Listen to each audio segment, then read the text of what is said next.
사람은 뭐든 의리를 지키고 신의를 지켜야 제대로 된 도리를 한다고 할 수 있겠죠? 제가 많이 느끼고 배우게 된 일화에 대해 글을 써볼까 해요. 지인의 소개로 만난 남편은 정말 자상하고 착했답니다. 화가인 저와는 다르게 전문직인 남편에게 매우 끌리게 된 때였어요. 남편은 똑똑한 은행원이었고 그런 안정적인 직업을 가진 남자가 멋있다는 마음을 가졌거든요. 한 사람과 사계절을 만나봐야 한다지만 처음부터 무엇이든 잘 맞는 남편을 놓치고 싶지 않다는 생각을 하게 되었어요. 우리 결혼 서두르자. 이렇게 잘 맞는데 미룰 거 뭐가 있어? 내가 장남이라 부모님도 얼른 손주도 보고 싶어 하시고. 이렇게나 빨리? 그래도 사계절은 만나고 결혼해야 한다는데 너무 빨리 하는 거 아니야? 철수 씨가 싫은 건 아니지만 미룰 게 뭐가 있어? 3개월 만나도 잘 살 사람들은 잘 살고 10년을 만나도 1년 만에 이혼하는 부부들은 그렇다더라. 인연 놓치고 싶지 않아. 그리고 나도 이제 나이가 있어서 빨리 아이도 갖고 싶고. 아마 부모님이 너 보시면 좋아할 거야. 빨리 안정된 가정을 꾸리고 싶다며 결혼을 재촉하던 남편이었고 저 역시 남편이 너무 좋았기 때문에 결혼을 준비해 나갔어요. 저희 부모님은 제가 좋다고 하면 뭐든 찬성하시는 분들이었거든요. 그렇게 후다닥 결혼을 진행했고 잘 맞는 남편이라고 생각하게 되었답니다. 하지만 결혼하고 얼마 지나지 않아 남편에게 여자가 있었다는 소식을 알게 되었고 배신감이 들었었죠. 이걸 어찌해야 할까 생각도 들었지만 일단은 사실관계를 남편에게 물었지만 돌아오는 대답은 정리했었다 였어요. 입이 얼마나 쌌는지 이 사실을 시어머니에게 얘기해서 시어머니는 득달같이 신혼집에 들어와 저에게 남편 대신 해명을 하더라고요. 예, 내가 이렇게 비마. 걔가 스토커처럼 따라다녔던 거야. 우리 아들이 한두 번 만나준 것 같은데 걔가 정신을 못 차려서 이렇게 된 거라니까. 철수가 어디 그러래니? 너 만나봤으니까 잘 알 거 아니야. 그 여자 진짜 보통 얘기가 아니더라고. 그래, 진짜 내 말 좀 믿어주라. 사실 한두 번 만나긴 했었는데 너 만난 후로 다 정리했어. 날 몰라서 그래? 나 그런 애 아니야. 내가 당신 속을 어떻게 알아? 그리고 날 속이려면 얼마든지 속이지. 난 이렇게 당신이 지저분한 남자인 줄 정말 몰랐어. 진짜 아니라니까. 답답하다. 내가 아니라는데 왜 그 여자 말만 듣는 거냐고. 그렇게 못 믿는 게 더 충격이야. 그래, 너 너무한 거 아니니? 남자가 이 정도 했으면 좀 넘어가는 신용이라도 해야 하는 거야. 애가 어쩜 그렇게 대쪽 같아? 사람이 너무 대쪽 같아도 부러지는 법이지. 그리고 결혼 전에 과거 없는 사람이 어딨니? 네가 이해해라, 응? 남편은 오히려 적반하장으로 나오면서 끝까지 아니라고 잡아댔고 사실 저 역시 그때는 그 여자 말만 믿는 건 아니라는 생각이 들더라고요. 그렇게 제정신 합리화를 하면서 남편을 용서해주기로 하였답니다. 이왕지사 결혼은 내가 했으니 그냥 신경 쓰지 말자라는 생각을 하며 남편을 용서해주기로 하였던 거예요. 하지만 그때부터였을까요? 제가 만만히 보였던 건지 시어머니는 제가 남편에게 헤어지자고 했다는 것을 빌미 삼아 괴롭히기 시작하더라고요. 어처구니가 없던 시기였죠. 남자가 과거가 좀 있을 수도 있지. 그걸 그렇게 못 잡아먹어서 이혼을 한 해 만에. 솔직히 너같이 별난 애는 드물 거야. 그럼 제가 만약 철수 씨처럼 그랬다고 해도 용서가 되나요? 어머니도 입장 바꿔놓고 생각해 보세요. 그리고 저희 집에 오실 때면 연락하고 오셨으면 좋겠네요. 저도 일을 하는지라 갑자기 어머님이 오신다고 하면 청소도 그렇고 불편해요. 내 아들 집에 내가 오는데 너한테 허락받아야 하니? 그렇게 하나하나 사소하게 예민하니까 사람이 질리는 거야. 결혼한 지 얼마 되지도 않았는데 어쩜 그렇게 마음에 안 드는 거 투성이니? 네가 우리 애 잡을 때부터 알아봤어. 보통 내기가 아니라고 생각은 했는데 딱 보면 남자를 쥐잡듯 잡을 상이긴 해. 네가 우리 아들 또 잡을 것 같으니까 오는 거다. 결혼 전 따뜻했던 시어머니였지만 어느 순간부터 저렇게 돌변하기 시작했고 남자들은 결혼하면 효자가 된다더니 남편 또한 어머님을 감싸기 급급했어요. 사소한 용돈 문제부터 저희 집과 차별을 두는 남편에게 점점 서운해져만 갔습니다. 가끔 만나는 친구들에게 말을 해도 친구들 또한 남편은 원래 남의 편이라며 별 대수롭지 않게 얘기를 했어요. 결혼 초반이라 싸울 일이 많고 맞춰가야 할 부분이 많은 건가 싶기도 해서 저 역시 그러려니 하려고 마음을 먹기로 하는 때였어요. 이번에 엄마 생신 때 50만 원 하려고 하거든? 괜찮지? 그리고 네가 백화점 가서 엄마가 좋아하는 육포 좀 사와. 이런 걸로 유치하게 이래라 저래라 하는 것도 좀 그렇지만 지난번 아빠 생신 때 30만 원 했잖아. 똑같이 해야 하는 거 아니야? 친정이랑 시댁이랑 같냐? 그리고 너희 집은 좀 잘 사시잖아. 우리 집은 나 하나 바라보고 사는 거고 왜 이래? 그리고 아들 가진 우리 엄마가 더 받는 게 맞는 거지. 딸 가진 너네 아버지가 더 받는 게 맞냐? 상식적으로 생각 좀 하고 말해라. 그런 게 어딨어. 우리 부모님도 나 하나 바라보고 사시는데 좀 너무한 거 아니야? 이런 거 하나로 서운하게. 내가 이런 당신을 뭘 믿고 임신하고 살겠어? 진짜 어이없고 화난다. 내일이면 검진받은 거 결과 들으러 가는데 착잡하네. 작은 거 하나하나 쌓여서 사실 조금 속상한 날들이 이어졌어요. 그러던 중 산정 검진을 받고 결혼한 지 얼마 되지 않았지만 난임이라는 판명을 받았답니다. 나이도 젊고 어린데 난자의 질이 좋지 않아 난임이라는 판정을 받으니 앞날이 아득했어요. 하지만 저 말고도 남편 또한 기형정자가 많다고 남편도 난임이라고 하더라고요. 거기서 불안해지기 시작했어요. 꼭 저 닮은 딸 하나, 남편 닮은 아들 하나를 낳고 싶었기 때문이죠. 하루라도 빨리 시험관을 해서 아이를 가져야겠다고 다짐했고 이것은 시댁의 기회까지 들어가게 되었답니다. 시어머니는 제가 시험관을 해야 한다고 하자 펄쩍 뛰시며 난리가 났어요. 원래도 본인 아들이 제일 최고인 줄 아시는 분이어서 그런지 아들에겐 아무런 문제가 없다고 생각하시며 저를 나무라시더라고요. 우리 아들이 수치스럽게 병원에 가서 뭘 해야 한다고? 아이고, 여자 하나 잘못 만나서 이게 뭐라니? 지금 애를 못 낳아? 애를 못 낳는 게 아니라 조금 오래 걸릴 수도 있다고 하시니 시술을 해보려고 하는 거예요.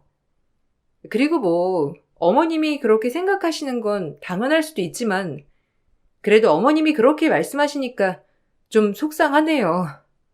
저도 잘해보려고 그러는 건데. 이게 뭐가 속상해? 네가 애를 못 가져서 우리 아들이 시험관을 해야 하는 건데 너 진짜 제대로 된 게 없는 애구나. 우리 아들은 당연히 정상일 거고 네가 문제일 거 아니야.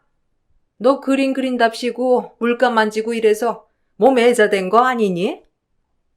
네? 애자라뇨. 말을 해도 어떻게 꼭 그렇게 하시나요? 그리고 어머님 말씀 그렇게 함부로 하는 거 아니에요. 목 끝까지 남편도 문제가 있다고 차올랐지만 본인 아들 난임이라고 하면 충격받으실 걸 생각해 끝까지 말하진 않았어요. 그러자 어머님은 더욱더 기세등등해하며 결혼 초 남편에게 여자가 있었다는 그 문제를 끄집어내면서 막말을 했습니다. 걔랑 결혼했어야 했는데 몸이 애자인지 알았으면 내가 너랑 결혼시켰겠니? 참나, 기막혀서 말이 안 나와. 너네 부모도 아시니? 너 이렇게 애자인 거. 아니, 네 몸 애자면 너네 부모가 뭐라도 해줘야지. 그런 애자를 우리 집에 딸려보내? 아, 엄마, 말 좀 가려 하세요. 아무리 그래도 그렇지. 네가 이해해. 어른이라 그러신 거니까. 그리고 몸이 안 좋은 건 맞잖아. 당신 지금 그런 말이 나와? 와, 어이없네. 당신까지 이런 식으로 나오면 나도 가만히 못 있지. 당신은 내 편이 돼줘야 하잖아. 뭐가 그렇게 말이 많아? 너 우리 아들 고생시킬 생각하면 진짜 가만 안 둘 거야. 그러니까 시험관인지 뭔지 한 번에 성공해라. 저를 감싸주는 척하며 끝까지 본인이 문제가 있다고 말하지 않는 남편을 보며 어이가 없었답니다. 그리고 집에 와서 본인 엄마가 쓰러질 것 같아서 그랬다며 저에게 싹싹 빌더라고요. 그 모습을 보고 바로 정이 떨어졌어야 하는 건데 그때까지만 해도 아이를 가지고 내 가정이 진짜로 생기면 좀 괜찮겠지 싶었어요. 그리고 3달 동안 난자 채취, 그리고 수정을 통해 이식을 하게 되었답니다. 시험관을 하는 도중에도 남편은 저에게 대리효도를 시키는 일이 종종 있었고 그걸 당연히 생각했어요. 엄마가 몸이 안 좋으시다는데 네가 모시고 병원 좀 가봐. 내가 직장 때문에 갈 수 없는데 넌 프리하잖아. 내일 들러. 나 내일 이식하는 날이야. 어떻게 어머님을 모시고 병원을 가? 도련님이나 아가씨한테 모시고 가라고 하면 되지. 가뜩이나 아가씨는 아무 일도 안 하시는데 어머님 모시는 일도 못해? 내가 내일 별일 없으면 가는데 이식이라 좀 그래. 야, 우리 엄마가 몸이 안 좋다는데 넌 말을 그렇게 해야겠어? 동생들은 각자 여자친구, 남자친구 만나느라 바쁘대잖아. 뭐? 그깟 데이트하는데 뭐가 그렇게 바쁘다고 본인 엄마 아프다는데 나 몰라라야? 근데 왜 그걸 나보고 모시래? 이럴 때 보면 남의 편이 맞긴 하다. 다른 것도 아니고 시험관 이식한다는데 말을 그렇게 하고 싶니? 네가 사람이야? 진짜 실망이다. 네가 맏며느리인데 좀 해줄 수 있는 거지. 그걸 가지고 그러냐? 진짜 너도 참 너다. 됐어. 내가 반차 쓰면 될 거 아니야? 눈물이 나더라고요. 제 성격이 유난히 답답한 성격이었어서 그런지 그때도 제가 너무하나? 라는 생각을 했던 것 같아요. 시어머니 아픈데 병원에 모셔드리고 시험관 이식을 했어야 하나 싶은 것이 또 혼자서 자책을 하게 되었거든요. 하지만 이식하는 좋은 날이기도 하니 얼른 이 마음을 떨쳐버려야겠다고 생각을 했고 그렇게 병원에 들러 수정된 배아를 이식했어요. 시험관 1차는 당연히 안 될 수도 있겠는 마음으로 생각했던 거라 기대를 별로 하지 않았지만 정말 축복 같게도 1차에 임신 성공을 하게 되었어요. 얼마나 기쁘던지 눈물이 줄줄 나더라고요. 나도 엄마가 될 수 있겠다는 자신감도 생기고요. 어머, 근데 아기집이 2개인데 한 명은 분열돼서 일란성이네요. 축하드려요. 일단 새쌍둥이처럼 보이네요. 네? 그럼 아기가 3명인가요? 한 개의 아기집에선 2명, 다른 아기집에선 1명, 총 3명이요? 어머나, 아니 어찌 이런 일이... 일단 쌍둥이 산모들은 예후가 안 좋은 경우도 많아서 적극적으로 안정을 권해드리고 있어요.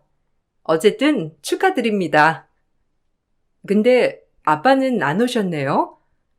이럴 때 아빠랑 같이 들으면 제일 좋은 건데. 그래도 너무 고생 많으셨어요. 오늘 주사한데 맞고 가세요.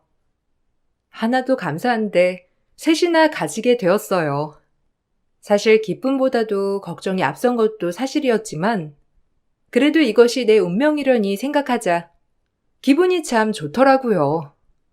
원래도 아기들을 워낙 예뻐하기도 했고 나한테 3명의 자식들이 생긴다는 게 정말 설렜어요. 그리고 이 사실을 남편에게 얘기했고 남편은 기뻐하기는커녕 걱정부터 앞서더라고요. 사실 저도 심란했지만 그래도 응원 먼저 받고 싶은 마음이었기 때문에 남편의 이런 태도에 마음이 팍 상했습니다. 남편의 마음을 이해 못하는 것은 아니지만 그래도 가장 먼저 기쁘다고 해줬으면 하는 마음이 있었거든요. 솔직히 벌이야 재벌이로도 충분히 가능했던 일이기에 남편이 그렇게까지 기뻐하지 않을 줄은 몰랐어요. 이 부분에서 마음이 상하기 시작하자 하나둘 기분이 상하기 시작했습니다. 3명이라니. 난 하나만 낳아서 잘 키우자 생각했는데 셋은 너무 심한 거 아니야? 시험관을 괜히 했나 싶네. 뭐? 그게 할 소리야? 그래도 우리에게 온 축복인데 나도 심란했지만 당신한테 축하를 먼저 받고 싶었어. 당신부터가 이렇게 걱정이 앞서는데 그럼 애 가진 나는 어떻겠어? 진짜 속상하다. 이렇게 좋은 날에 축하도 제대로 못 받고 말이야. 현실이 걱정되니 그렇지.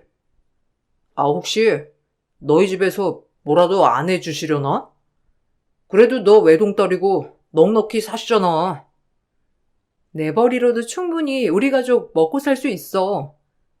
그런데 왜 우리 집에 뭘 바라는 거야? 그렇게 따지면 장남의 자식들인데 당신네 부모님들은 뭐 안 해주신대? 장남이라면 끔찍하시잖아. 오히려 더 해주시려고 하겠지. 내 말이 틀려? 우리 집 사정 뻔히 알면서 그런 말 하는 거야?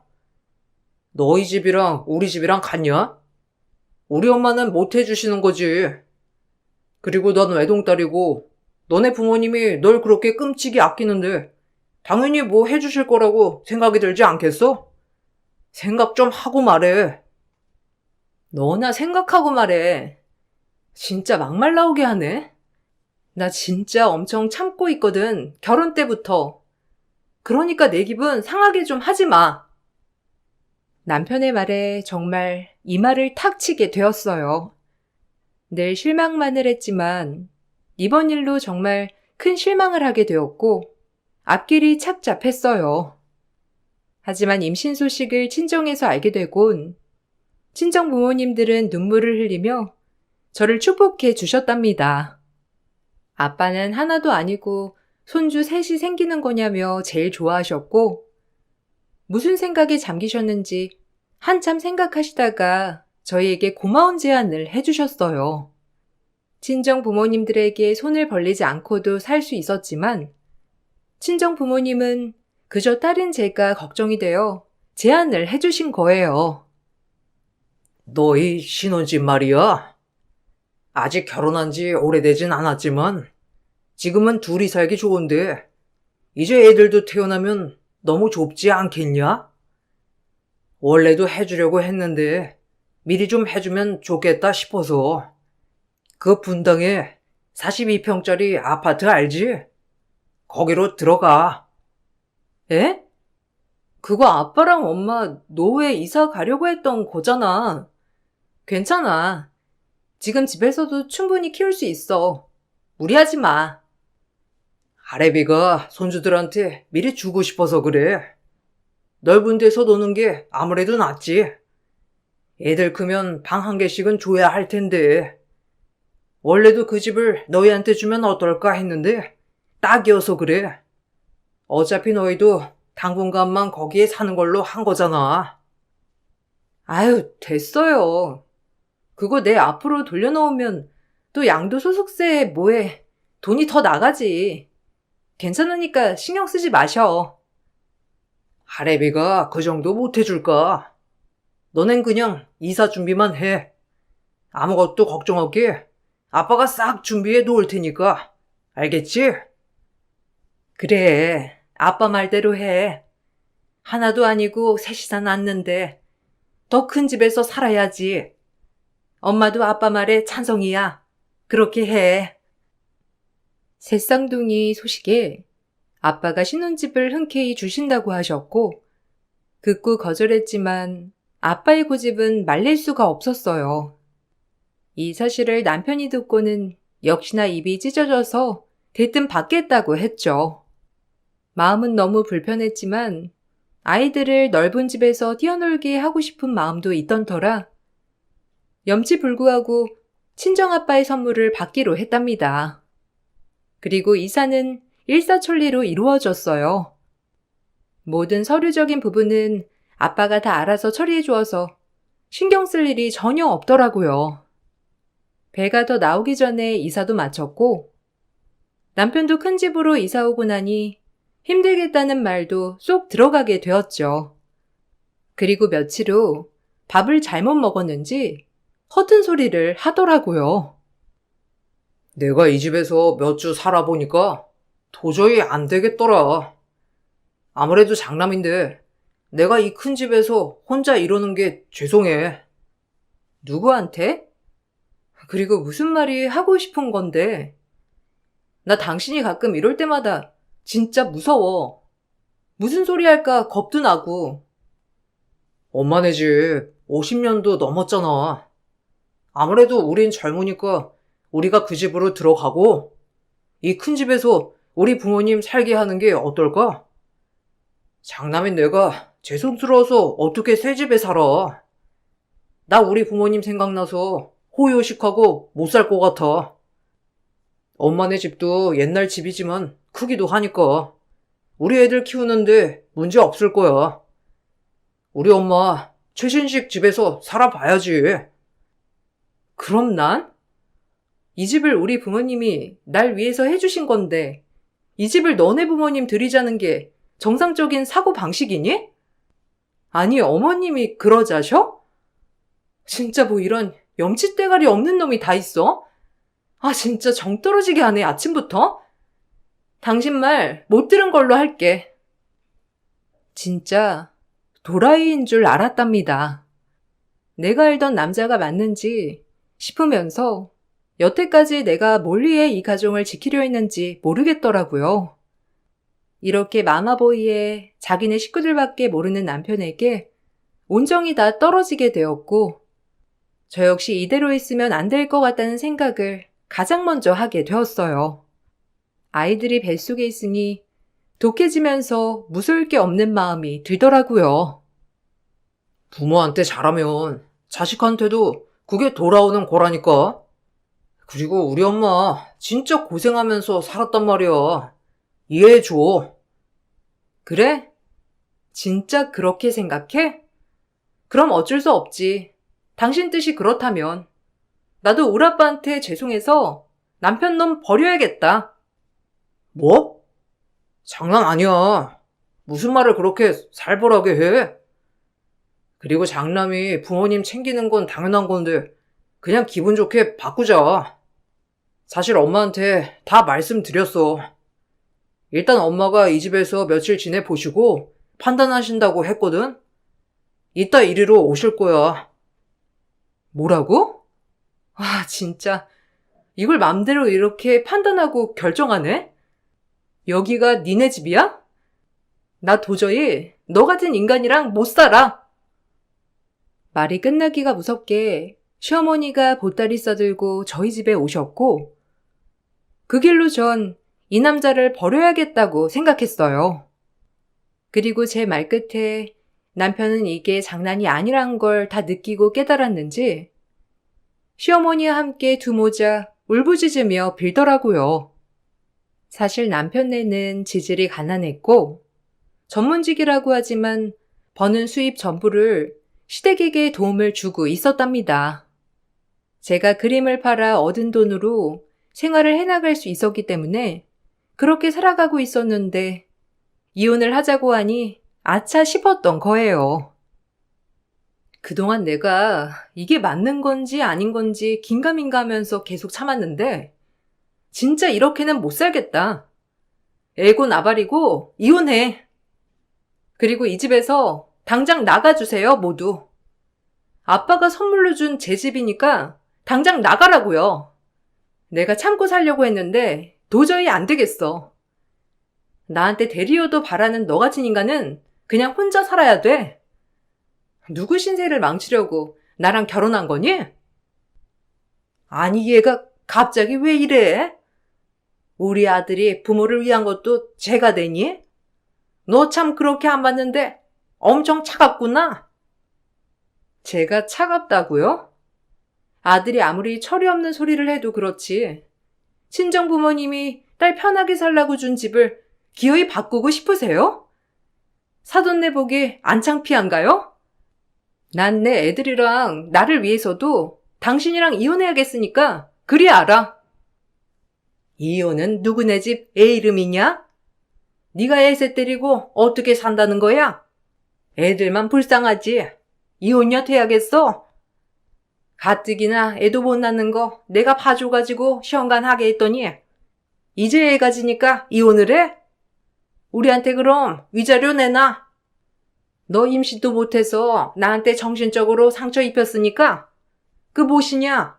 정신적 피해 보상인가 뭔가 그거 하고 이혼하라고. 시어머니는 처음엔 저를 회유하다가 제가 돌아설 것 같은 기미가 없자 이제는 위자료 타령을 하셨어요. 사실 해준 것도 없으면서 이렇게 받기만 하려고 하는 시어머니가 괘씸하더라고요. 남편 또한 거기서 본인 엄마를 설득시킬 생각을 하지 않고 오히려 어머님이 하는 말을 가만히 듣기만 했었고 그 모습에 절대적으로 제 앞날이 보이지 않으면서 이혼을 결심했어요. 무식하면 말을 마세요. 당신 아들도 기형정자 투성이었어. 알아? 임신이 안 된 게 나 때문만이 아니라고. 그거 알겠어요? 우리 엄마 쓰러지는 걸 보고 싶어? 그런 말은 안 하기로 했잖아. 일단 너 진정이 안 된 것 같으니까 흥분 좀 가라앉혀. 무슨 흥분을 가라앉혀? 내가 살다 별거를 다 보겠네. 자네 당장 나가고 사돈도 나가세요. 우리 딸 이혼시키렵니다. 애 가진 산모한테 다들 하는 거 보니 애 안 가졌을 때 어땠는지 안 봐도 훤하네요. 딸이 좋다고 하니 집안도 안 보고 결혼시킨 건데 이제 와서 본인들이 잘난 것처럼 나를 그런 식으로 대해? 나 절대 용서 못하니까 그리 알고 당신들 가만 안 둘 거니 두고 보라고. 장인어른, 아니 어떻게 제 말씀 좀 들어보세요. 솔직히 자식이 부모를 위하는 게 맞는 거잖아요. 그렇죠? 넌 입 다물어. 어디서 머리를 쓰면서 나를 회유하려 들어? 너 같은 놈한테 내 딸을 맡긴 내가 잘못이지. 이리 와 너. 아빠는 남편의 말이 끝나기가 무섭게 뺨때기를 날려버렸고 남편은 나가 떨어졌습니다. 그 모습에 시어머니는 경악을 하셨어요. 임신한 저에게 고기를 갖다 주실 겸 집에 들르셨다가 아빠는 못 볼 꼴을 보게 되었고 곧바로 사태 파악을 한 뒤 신랑과 시어머니를 내쫓았어요.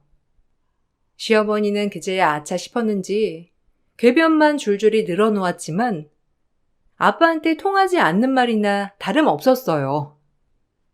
제가 우리 며느리를 딸처럼 예뻐했는데 사돈이 이러시면 되겠습니까? 오히려 이상한 판단을 하는 딸을 말려야죠. 지금 이 행포는 사돈네가 좀 산다고 우리를 무시하는 행포 같은데 제 말이 틀려요? 우리 아들이 전문직에 이렇게 효자 아들인데 뭐가 문제라고. 길 가던 사람 붙잡고 물어보세요. 효자 아들이 무슨 죄가 있는지. 그걸 못하게 하는 며느리가 문제인 거지. 그러니까 제가 빠져드리겠다고요. 효자들 잘 데리고 사시고 평생 효도 받으시며 살면 되겠네요.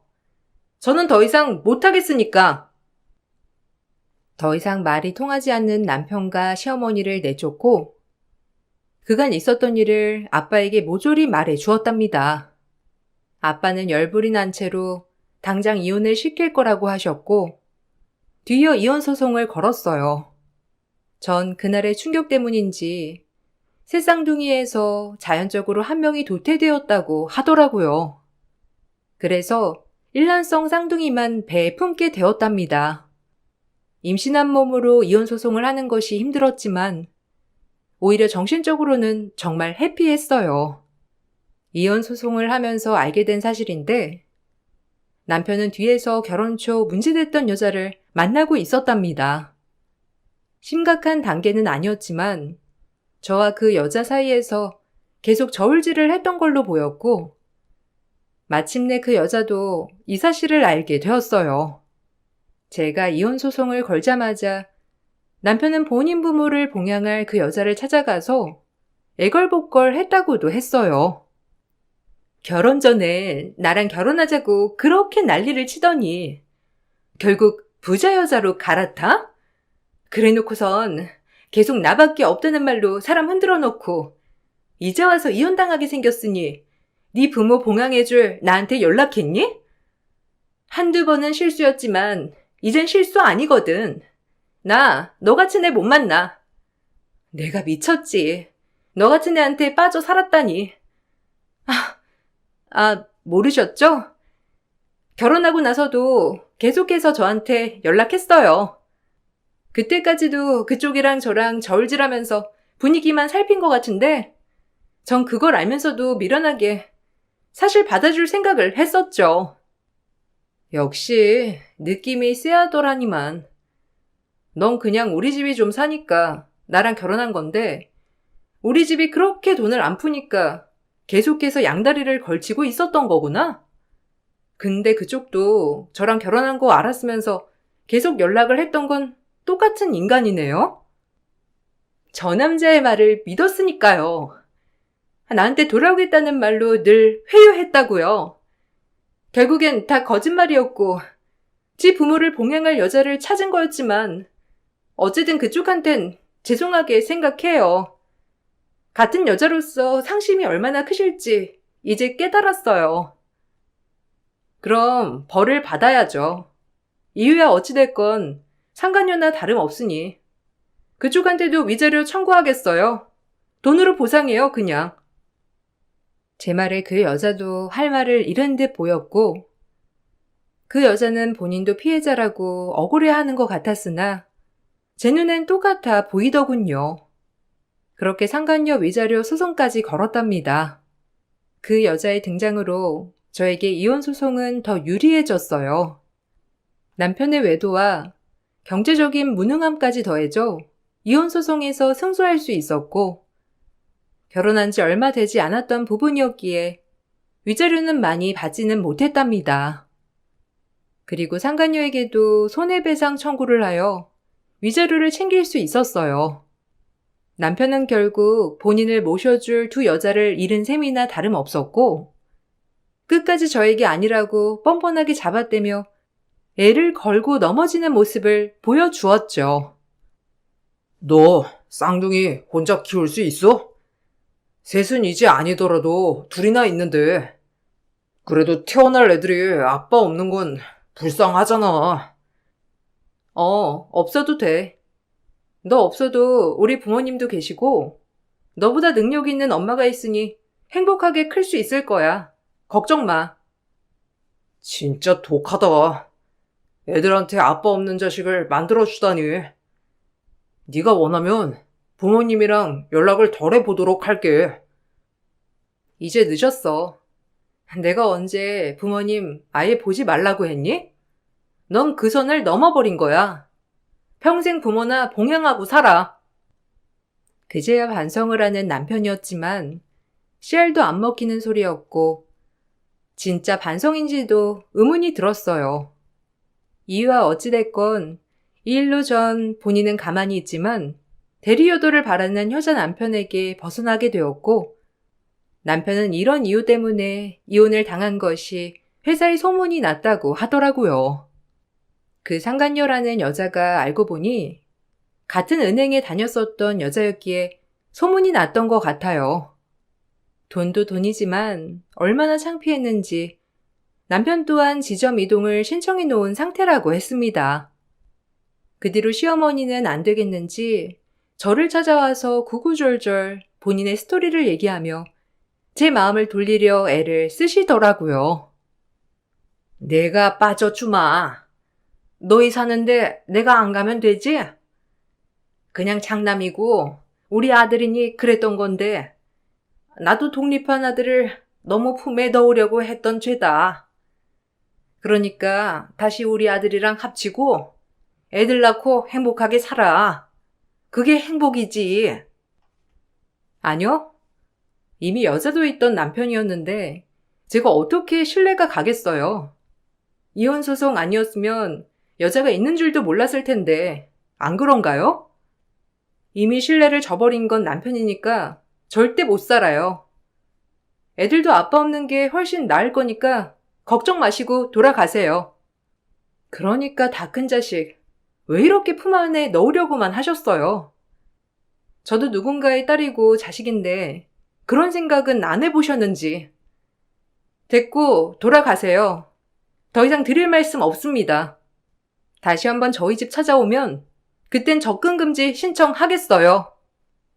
할 말을 다 하니 속이 시원했어요. 전 무사히 애 둘을 낳고 지금은 애들이 6살이 되었답니다. 일란성 쌍둥이 여자 아이들인데 처음엔 저 역시 막막했지만 그래도 아이들이 커감에 따라 이 행복이 엄청나다는 것을 온전히 느낄 수 있어서 좋았어요. 애들 아빠는 애들이 커가는 것을 보면서 가끔 만나기는 해주고 있답니다. 하지만 애들도 온전히 본인들 옆에 없어서 그런지 그렇게 아빠를 보고 싶어 하지 않는 것 같아요. 그럼에도 남편은 6년 동안 끈질기게 저한테 매달리고 있고 본인이 애들과 저를 위해서 살겠다고 늘 말하고 있어요. 참 어리석죠? 진작 잘했으면 될 일을 왜 이렇게까지 만들었을까 싶은 게 이해가 가지 않네요. 지금은 지점 이동도 하고 그 여자도 완전히 끝을 내고 혼자서 살고 있다고 하는데 아직까지 본인 부모님께 효도를 해줄 여자를 찾는 것 같아 저 역시 아이들 면접 때만 짧게 대하고 만답니다. 전 그날이 지나고 화가로서 개인전도 열었고 아이들에게 미술을 가르치며 행복하게 지내고 있어요. 부모님도 저 때문에 가슴 아파하셨지만 손녀들 재롱 보는 맛에 노후를 살아간다고 하실 정도로 행복해 하신답니다. 사람에겐 여러 가지의 행복이 있죠. 전 자식들이 주는 기쁨과 행복을 가지고 평생 살아가려고 해요. 그 무엇과도 바꿀 수 없는 행복이겠죠.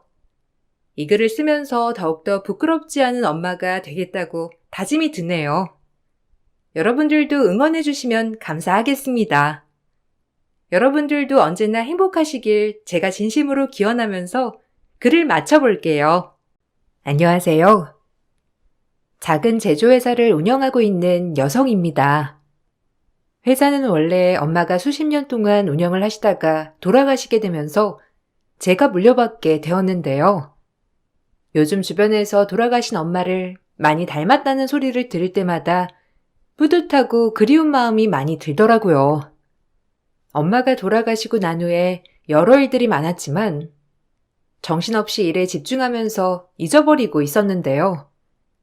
이제는 숨겨왔던 얘기를 꺼내서 훌훌 털어버려야 할 것 같아 이렇게 사연을 보내봅니다. 저희는 어릴 적 아빠가 큰 병을 앓으셨고 그때 이후로 잘 운영하시던 회사가 거의 망하기 직전이 되었어요. 당시 가정주부였던 엄마는 투병하던 아빠 대신 회사를 살리겠다고 아무것도 모르는 상태에서 바로 회사 일에 뛰어들었고 결국에는 엄마의 노력으로 회사가 살아남게 되었어요. 그 이후로 아빠는 건강이 좋지 않으셔서 일을 못하셨기 때문에 엄마가 대신 30년을 회사 운영에 힘쓰셨죠. 30대가 되어서까지 저는 결혼에 대한 뜻이 없었어요. 아픈 아빠도 걱정이었지만 제가 결혼하고 나면 엄마의 부담이 더 커질 거라 생각을 했기 때문이었죠. 그러다 아빠가 돌아가시고 난 후 엄마는 저에게 뜻밖의 얘기를 꺼내셨어요. 유라야, 엄마가 아빠 그렇게 아프고 나서 엄청 힘들었어. 이제 갓 유치원 가는 너, 아파서 혼자서는 아무것도 못하는 아빠, 그리고 쓰러져가는 회사. 어떻게 해야 할지 너무 막막하더라고. 근데 내가 정신을 차리지 않으면 아무것도 해결되지 않을 것 같더라. 그래서 이 악물고 죽기 살기로 버텼어. 그러다 보니 이렇게 유라 너도 어른이 되고 회사도 지금까지 잘 운영되고 있잖니. 엄마 소원은 다른 거 없어. 네가 이제는 네 가정 꾸리는 거, 그거 말고는 이제는 엄마 소원 하나도 없어. 엄마, 나는 엄마랑 평생 살 거야. 결혼 안 하고 엄마랑 이렇게 오손도손 사는 게 내 소원이야. 솔직히 아빠 돌아가시기 전까지는 엄마도 주말 없이 매일 간병하고 그러느라 제대로 쉬지도 못했잖아. 아빠 돌아가시고 나서도 엄마 슬픈데도 꾹 참고 일해야 하고 난 결혼 생각 없어. 엄마랑 같이 이렇게 사는 게 제일 행복한 것 같아. 나도 유라랑 이렇게 같이 사는 게 정말 행복해. 근데 엄마가 살아보니까 가족은 존재만으로도 든든하더라고. 아빠가 그렇게 아팠어도 네가 아무리 어렸어도 너랑 아빠가 없었으면 엄마가 지금까지 이렇게 버텼겠니? 결혼해도 엄마랑 자주 보고 살면 되는 거야. 엄마가 경험해보니까 가족만큼 든든한 존재가 없더라. 엄마가 내 든든한 가족이잖아. 나는 엄마만 있으면 돼. 그리고 결혼한다고 해서 그 사람이 꼭 좋은 사람이라는 보장도 없고, 주변에서도 안 맞아서 이혼도 하는데 굳이 결혼을 해야 하나 싶기도 하고. 수십 년을 서로 다른 환경에서 자란 사람들이 어떻게 한 번에 맞겠어. 가족도 가끔씩 다투는데. 그래도 이렇게 이어진 인연은 다른 것보다 더 끈끈할 수밖에 없더라. 엄마는 유라가 든든하게 버틸 수 있는 그런 가족을 많이 만났으면 좋겠다고 생각해. 엄마는 친척들도 별로 없고 아빠도 이제 돌아가셨잖아. 엄마 혼자보다는 더 많은 가족이 필요할 것 같아. 30대가 되어서도 한 번도 결혼에 대한 얘기를 꺼내신 적 없었는데 어느 순간 갑자기 저에게 결혼에 대한 걱정을 내비치셨어요. 엄마가 왜 그러실까 싶었는데 나중에 그 이유를 알게 되었죠. 남편은 엄마의 적극적인 소개로 만나게 되었어요. 엄마 회사 직원이었는데 말단 사원이긴 했지만 누구보다 열성적이고 적극적인 사원이라면서 저와 잘 어울릴 것 같다고 하셨죠. 가벼운 식사 자리로 만나게 된 남편에게 처음에는 미안한 마음도 있었어요. 정말 죄송해요. 저희 엄마가 저 결혼시키려고 안달이셔가지고 많이 불편하셨죠? 난감하셨을 것 같아서 정말 죄송하게 생각해요. 엄마가 영호 씨 정말 좋게 보시더라고요. 착실하고 성실하고 좋은 사람이라고 저도 들었어요. 오늘 자리는 너무 무겁게 생각하지 마시고 제가 엄마에게는 따로 잘 말씀드릴게요. 그냥 편안하게 식사하고 가세요. 아닙니다. 사실 사장님께서 처음에 제 또래 친구들 소개해줄 만한 사람 없겠냐고 여쭤보셔서 제가 먼저 저는 어떻냐고 말씀드렸어요. 솔직하게 말하면 저 유라 씨 오며 가며 얼굴 본 적 있어요. 주변 다른 직원분들 통해서 어떤 분이신지도 많이 들었었고요. 들을 때마다 정말 괜찮은 사람이라 생각을 했었는데 이렇게 마침 자리가 마련되어 전 이게 운명이라고 생각합니다. 좋게 봐주셔서 감사해요. 그렇지만 저는 아직 결혼에 대한 생각은 크게 없어서요. 영호 씨 좋은 사람이라는 건 알지만 아마 저희 엄마가 요청하셔서 그런 부담 때문에 어쩔 수 없이 나오셨을 거라 생각해요. 다른 건 모르겠지만 유라 씨랑 한번 만나고 보고 싶다는 생각으로 나온 건 확실합니다. 사장님이 아니셨어도 제가 친해지고 싶다고 생각했었거든요. 사실 제가 마음에 없었다면 제 지인들한테 한번 물어봤겠죠. 그런데 사장님이 바로 저에게 물어본 순간 이게 기회구나 생각을 했어요. 유라 씨랑 이렇게 소소한 대화 나눌 수 있는 기회요. 이렇게 된 건 저도 인연이라고 생각하는데 유라 씨는 아닌가요? 남편은 소탈하면서도 시원시원한 사람이었어요. 처음엔 저는 결혼에 대한 생각이 없었는데 남편과 친해지면서 그 생각이 바뀌기 시작했어요. 남편은 매일같이 제 안부를 물었고 친구로라도 지내길 바랬어요. 보통 사장님 딸이라고 하면 부담을 갖거나 아니면 환심을 사려고 비싼 선물을 해주려고 할 텐데 남편은 소소한 행복을 주려고 노력했죠. 스치듯 지나가며 했던 말도 놓치지 않고 꼼꼼하게 챙겨줬고 그렇게 저는 남편에게 순식간에 마음이 열렸어요. 우리는 불같은 연애를 했고 6개월 만에 결혼을 결심했어요. 남편은 성인이 되어서 아버지가 돌아가셨고 홀어머니를 모시고 살고 있었어요. 그래서 처음엔 걱정이 컸었는데 처음 만난 시모는 누구보다 따뜻한 사람이셨죠. 우리 영호가 어떤 사람을 만날지 정말 궁금했는데 이렇게 참하고 아리따운 사람을 만날 거라고는 꿈에도 생각을 못했네. 우리 잘 지내보자. 영호가 아마 엄마 혼자라 걱정이 많을 거야. 그런데 그런 걱정 하나도 안 해도 돼. 어차피 니들 결혼하면 니들끼리 알아서 잘 살면 되는 거고 나는 여기서 내 친구들이랑 재미있게 살 거니까 아무 걱정하지 말거라. 영호 씨가 어머님 얘기를 많이 해서 항상 뵙고 싶었어요. 연애 기간이 길지 않아서 걱정이 많으실 거라 생각해요. 그렇지만 저도 영호 씨도 서로 잘 맞고 앞으로 행복하게 잘 지낼 수 있을 거라고 생각해서 결혼 결심했어요. 어머님, 잘 부탁드려요. 내가 더 잘 부탁하지 뭐. 영호 아빠가 살아있었으면 누구보다 며느리 예뻐했을 텐데 그게 좀 아쉽지. 우리 집은 따로 뭐 챙겨야 할 거 없으니까 부담은 절대 갖지 않아도 돼. 영호랑 행복하게 잘 사는 것만 해주면 더 이상 바랄 게 없구나. 미안한 게 있다면 우리 집안이 변변치 않으니 내가 따로 해줄 수 있는 게 없다는 것 뿐이지. 정말 미안하구나. 아니에요, 어머님. 요즘은 부부가 알아서 결혼 준비하고 저희도 양가 손 벌릴 생각은 없어요.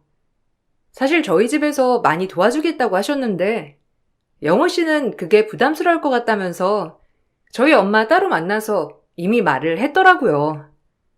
그런데 저도 어머님께는 뭔가 해드리고 싶은데 아니다. 아니야. 내가 해주는 것도 없는데 받으면 너무 부담스럽지. 너희끼리 잘 준비하고 행복하게 결혼 생활만 하면 돼. 그걸로 나한테는 충분한 선물 되니까 그런 거 절대 고민하지 말거라. 영호가 사돈께 찾아뵙고 그런 얘기를 하는 건 영호도 어느 정도 생각이 있어서 그런 거니 괜찮다면 영호 뜻을 따라주는 것도 좋을 것 같구나. 결혼하겠다는 소식을 듣고서 누구보다 기뻐했던 엄마는 집이며 결혼식이며 신혼여행이며 모든 결혼 비용을 주겠다고 하셨지만 남편은 그걸 끝까지 거절했고 시모 또한 아들의 뜻을 따르는 게 좋을 것 같다고 하셨어요.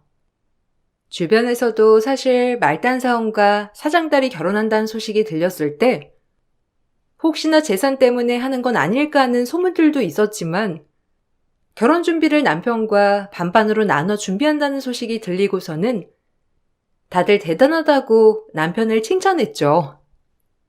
자네, 부담스러운 건 알지만 나도 딸 가진 엄마로서 해주고 싶은 게 있을 뿐이야. 자네 마음은 내가 충분히 이해했네. 안 그래도 부담스러워할 것 같아서 조심스러웠는데 이렇게 완강히 거절을 하니 내가 할 말이 없네. 그럼 신혼집이라도 좀 편하게 마련하는 건 어떤가?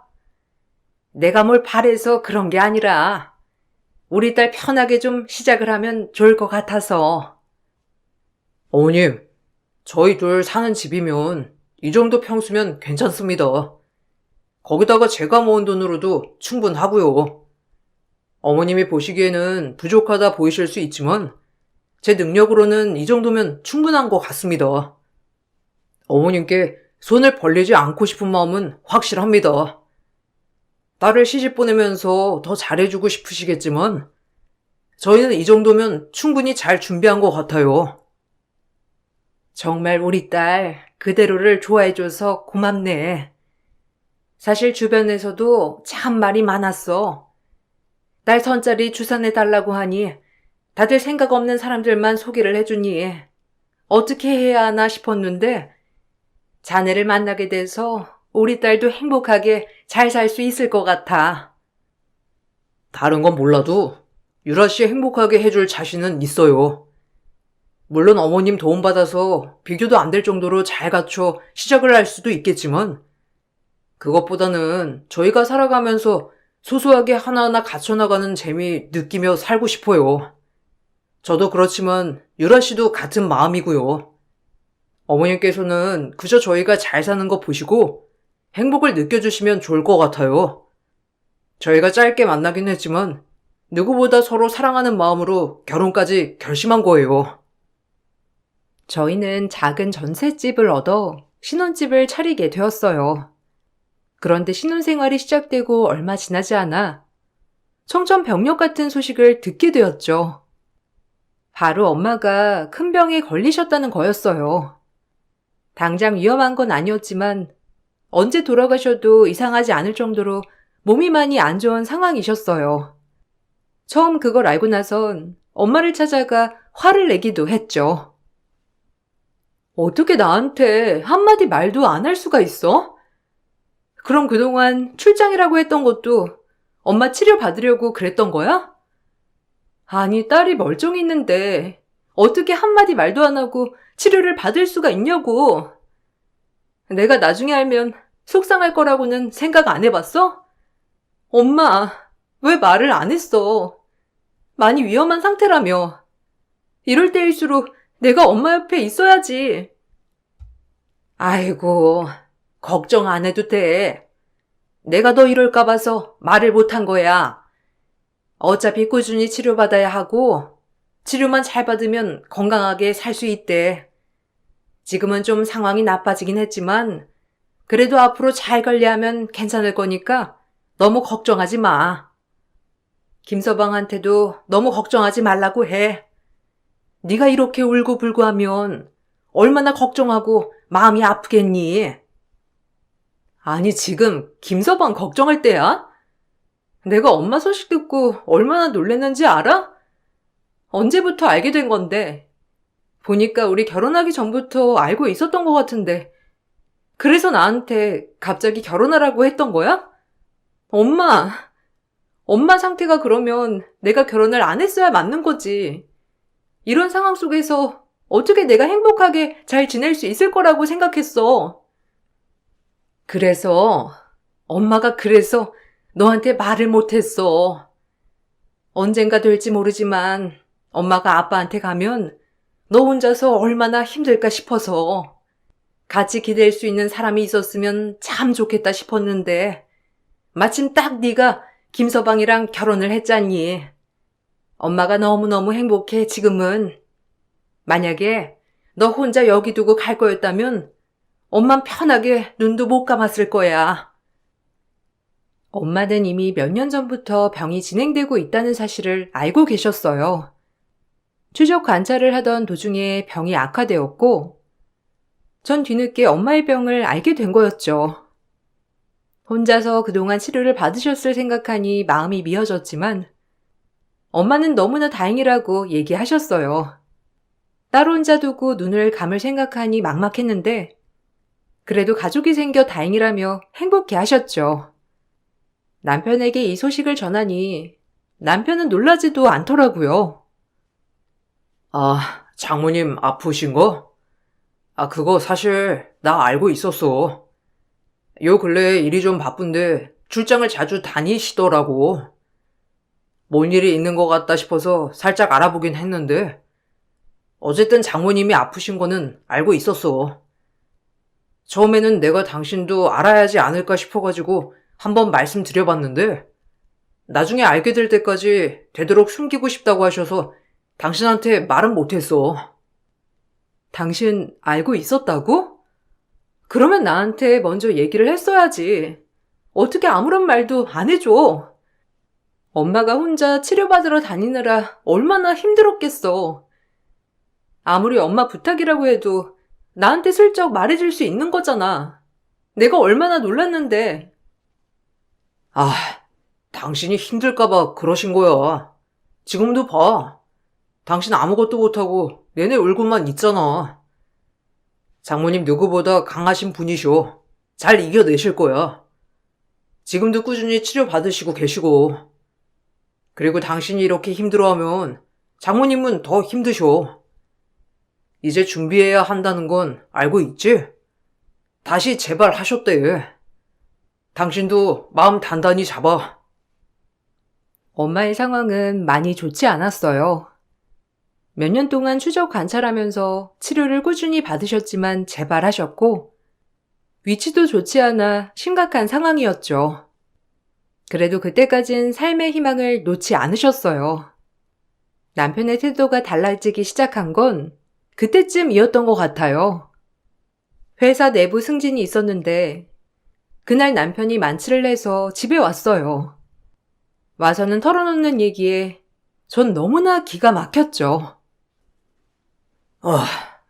당신 들었지?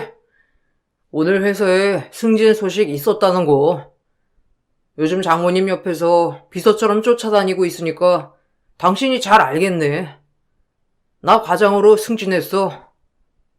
오늘 다들 축하해준다고 하면서 축하 좀 마셨는데 나는 왜 이게 별로 좋지 않지? 장모님, 참 사람 시험에 여러 번 들게 하시는 재주가 있으셔. 그렇지? 그게 무슨 소리야? 당신 이번에 과장되면 다른 사람들보다 빨리 된 거지 뭐. 엄마가 그래도 당신 신경 많이 써준 것 같았는데, 아니야? 직원들도 이렇게 빨리 승진할 거라고 생각 못 했다면서, 그래도 사이니까 좀 빨리 하는가 보다 생각하는 것 같다고 했잖아. 그렇지. 내가 사이니까 빨리 승진을 할 수도 있는 거지. 그럼 내가 직원이 아니라 관리자쯤은 돼야 하는 거 아니야? 막말로 장모님 아프신 거 이제는 밝혀야 할 텐데 그럼 뒤이어서 회사 운영할 사람도 찾아야 하고 그럼 직원들은 뭐라고 생각을 하겠어? 당연히 내가 가족이니까 그 회사 받아서 내가 운영할 거라고 생각할 거잖아. 뭐? 그게 지금 무슨 소리야? 엄마가 왜 당신한테 회사를 물려줘? 그리고 엄마 아직 회사 누구한테 넘겨줄 생각 없으셔. 그런 얘기도 한 번도 안 해보셨고. 근데 무슨... 그럼 당신 지금 과장된 것도 너무 작다고 생각하는 거야? 솔직히 말해서 당신 이번 해에 실적도 하나도 없고 거래 체결한 것도 없고 프로젝트 진행하거나 그런 것도 없다며. 그거야.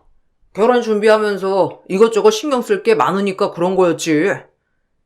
그래도 나는 이제 사이 됐으니까 장모님이 아프시기도 하니까 어느 정도 한 자리 내어주실 줄 알았어.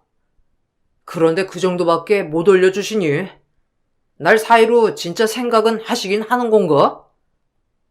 술에 취해 주절대는 남편의 모습을 보니 정말 충격적이었어요.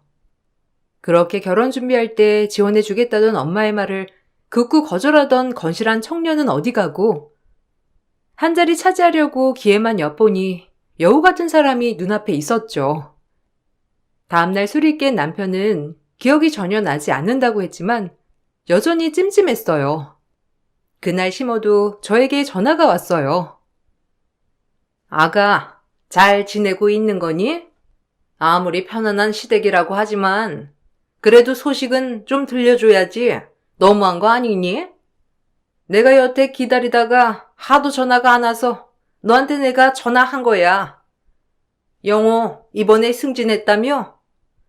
나는 그래도 사돈이 생각을 좀 하셔가지고 한 자리 줄 알았는데 과장 달았더라. 참, 해도 너무하신다 정말. 네? 그게 무슨... 어머님, 영호 씨 이번에 승진 많이 한 거예요. 자리 하나 건너뛰고 바로 가장 난 거라서 주변에서도 다들 놀라고 있어요. 다른 직원 중에서 성과 많이 냈던 직원도 있었거든요. 다들 그분만 승진할 거라고 생각했는데 그래도 엄마가 영호 씨 많이 생각을 해주셔가지고. 생각? 아니, 사이를 생각한다는 장모가 겨우 그 정도만 올려준다니? 아무리 그래도, 그래. 사실대로 말하면 네 엄마 아픈 거 나 알고 있어. 영호가 이제 얼마 안 남았다고 하시던데 그럼 회사 운영은 누가 할 거니? 아무리 그래도 회사 일 잘하는 애가 해야지. 네가 갑자기 들어가서 할 건 아니잖아. 지금부터 그럼 어느 정도 올려놓고 사이한테 넘겨줄 생각 해야 하는 거 아니니? 누구한테 넘겨준다는 말이세요? 설마 어머님, 남편이 지금 회사 당연히 넘겨받을 거라고 생각하시는 건 아니죠? 어머님, 그건 좀 아닌 것 같아요. 저희 회사 20년 넘게 근무하신 분들도 계시고 이사님도 계시고요. 그런 거 다 생각해서 엄마가 잘 꾸려나갈 사람으로 선택하는 거지. 솔직히 이번 승진도 엄마가 가족이니까 신경 써서 해주신 거예요. 당연히 엄마 회사를 넘겨받을 거라 생각하는 시모와 남편을 보면서 결혼 전에 알던 사람들이 맞나 싶을 정도로 혼란스러웠어요. 점점 더 혼란스러운 일들은 계속해 생겨났죠. 엄마 회사에 20년 동안 근무하신 직원분한테 어느 날 갑자기 연락이 왔어요. 유라야, 잘 지내지? 안 그래도 한번 전화를 해야지 했는데 오늘 틈이 나서 이렇게 전화하게 됐어.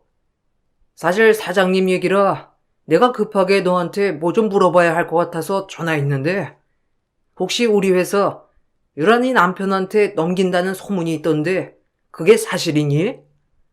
아니 내가 다른 걸로 말하는 게 아니라 거래처에서 이 소문이 돌아서 지금 난리야. 네? 아니요. 그런 얘기는 저도 안 들어봤고 엄마도 그럴 생각이 있는 것 같지는 않은데 그게 무슨 소리예요? 누가 그런 허무맹랑한 소리를... 아니에요. 엄마한테 직접 전화하셔가지고 물어보셔도 될 것 같아요. 엄마도 들으시면 황당해 하실 것 같은데. 아, 그게 나도 사장님 아프신 건 알고 있거든. 사장님이 그래도 그것까지 책임지고 정리하고 싶어 하셔서 다들 그냥 쉬쉬하는 분위기야. 근데 아무도 밖에 그런 얘기를 안 하고 다녔는데 자꾸 사장님이 아프다는 거 거래처에 말하고 다니는 것 같더라고. 내가 알아보니까 유란이 남편인 것 같아서. 술자리에서 종종 자기가 회사 받을 거라고 얘기하고 다닌다던데 사장님이 아시면 안 될 것 같아서 너한테 먼저 얘기하는 거야. 직원이 전한 얘기는 가히 충격적이었고 이 사건으로 전 남편과 크게 다퉜죠. 남편은 그저 농담으로 한 얘기일 뿐이라면서 대수롭지 않게 말을 했지만 어떻게 뒤에서 그런 소리를 하고 다닌 건지 전 소름이 돋더라고요. 그렇다고 이 얘기를 엄마에게 할 수는 없었어요. 그렇게 결혼을 기뻐하셨는데 사이가 뒤로 딴 생각을 품고 다닌다고 하면 얼마나 충격일까 싶었죠. 그런데 남편의 이런 행동은 멈추지 않았고 결국 거래처에서 엄마에게 물어보게 되면서 엄마의 귀에도 들어가게 되었어요. 엄마는 저에게 사실을 확인했고 전 그동안 얘기를 들려드렸죠. 가만히 듣던 엄마는 엄마가 알아서 정리하겠다는 말만 하시고선 그 뒤로 어떠한 관련된 얘기는 다시 꺼내시지는 않으셨어요. 대신 회사에 본인이 아프다는 얘기를 꺼내게 되었고 남편은 이사로 승진을 하게 되었죠. 여보, 이거 봐. 장모님도 다 생각이 있으셨다니까. 내가 좀 마음이 급하긴 했지. 근데 차라리 장모님 아프신 거 이렇게 밝히는 게 맞는 것 같아. 솔직히 거래처에서는 얼마나 불안하겠어. 언제 돌아가실지도 모르고. 계약은 해야 하는데 장모님 아프신 거 말은 못하지. 나도 나름 답답했다고. 어쨌든 이사 자리 올라가니까 나도 이제는 회사에 책임지고 일해야겠지. 당신, 엄마가 당신 믿고서 이사 자리 준 거 알고 있지? 솔직히 당신이 술자리에서 이런저런 얘기 꺼내면서 엄마 아프다는 거 주변에 알렸을 때 나 정말 많이 실망했어. 근데 엄마는 그게 거래처 생각해서 한 말일 거라고 믿으시더라고. 그만큼 엄마가 당신 많이 믿고 있어. 그러니까 당신 엄마 많이 도와드려. 알았지? 그럼 나만큼 장모님 생각하는 사람이 어디 있다고 그래. 장모님 잘 결정하신 거야. 사실 다른 직원들도 사장님 사이가 자기들이랑 같은 자리에 있다는 게 얼마나 불편했겠어. 차라리 이렇게 내가 관리자로 있는 게 그 사람들도 편하지. 어쨌든 내가 알아서 회사에 신경 써볼게. 남편은 이사 자리에 올라가고 나서 정말 회사 일에 열중하는 듯 했어요. 그런데 이상하게 이사로 승진하고 나서는 아예 엄마를 신경 쓰지 않더라고요. 그전에는 엄마 몸에 좋다는 건 죄다 찾아서 갖다 줬는데 이사가 되고 나니 병원에 입원을 해도 찾아가지 않았죠. 여보, 요즘 일이 그렇게 바빠? 전에는 그래도 엄마 입원했다고 하면 한 번씩 가더니만 요즘은 아예 통 찾아가지 않는 것 같아서 이번 주말에 당신 시간 되면 엄마랑 근교에 좀 갔다 오자. 바람 좀 쐬고 싶으시대. 나랑 엄마랑 둘이 가는 것보다 그래도 오랜만에 사이랑 같이 가면 좋아하시지 않을까 싶어서. 요즘 나 혼자 가니까 엄마가 당신이랑 싸웠나 싶어서 걱정하시더라고. 아, 나 바쁜데.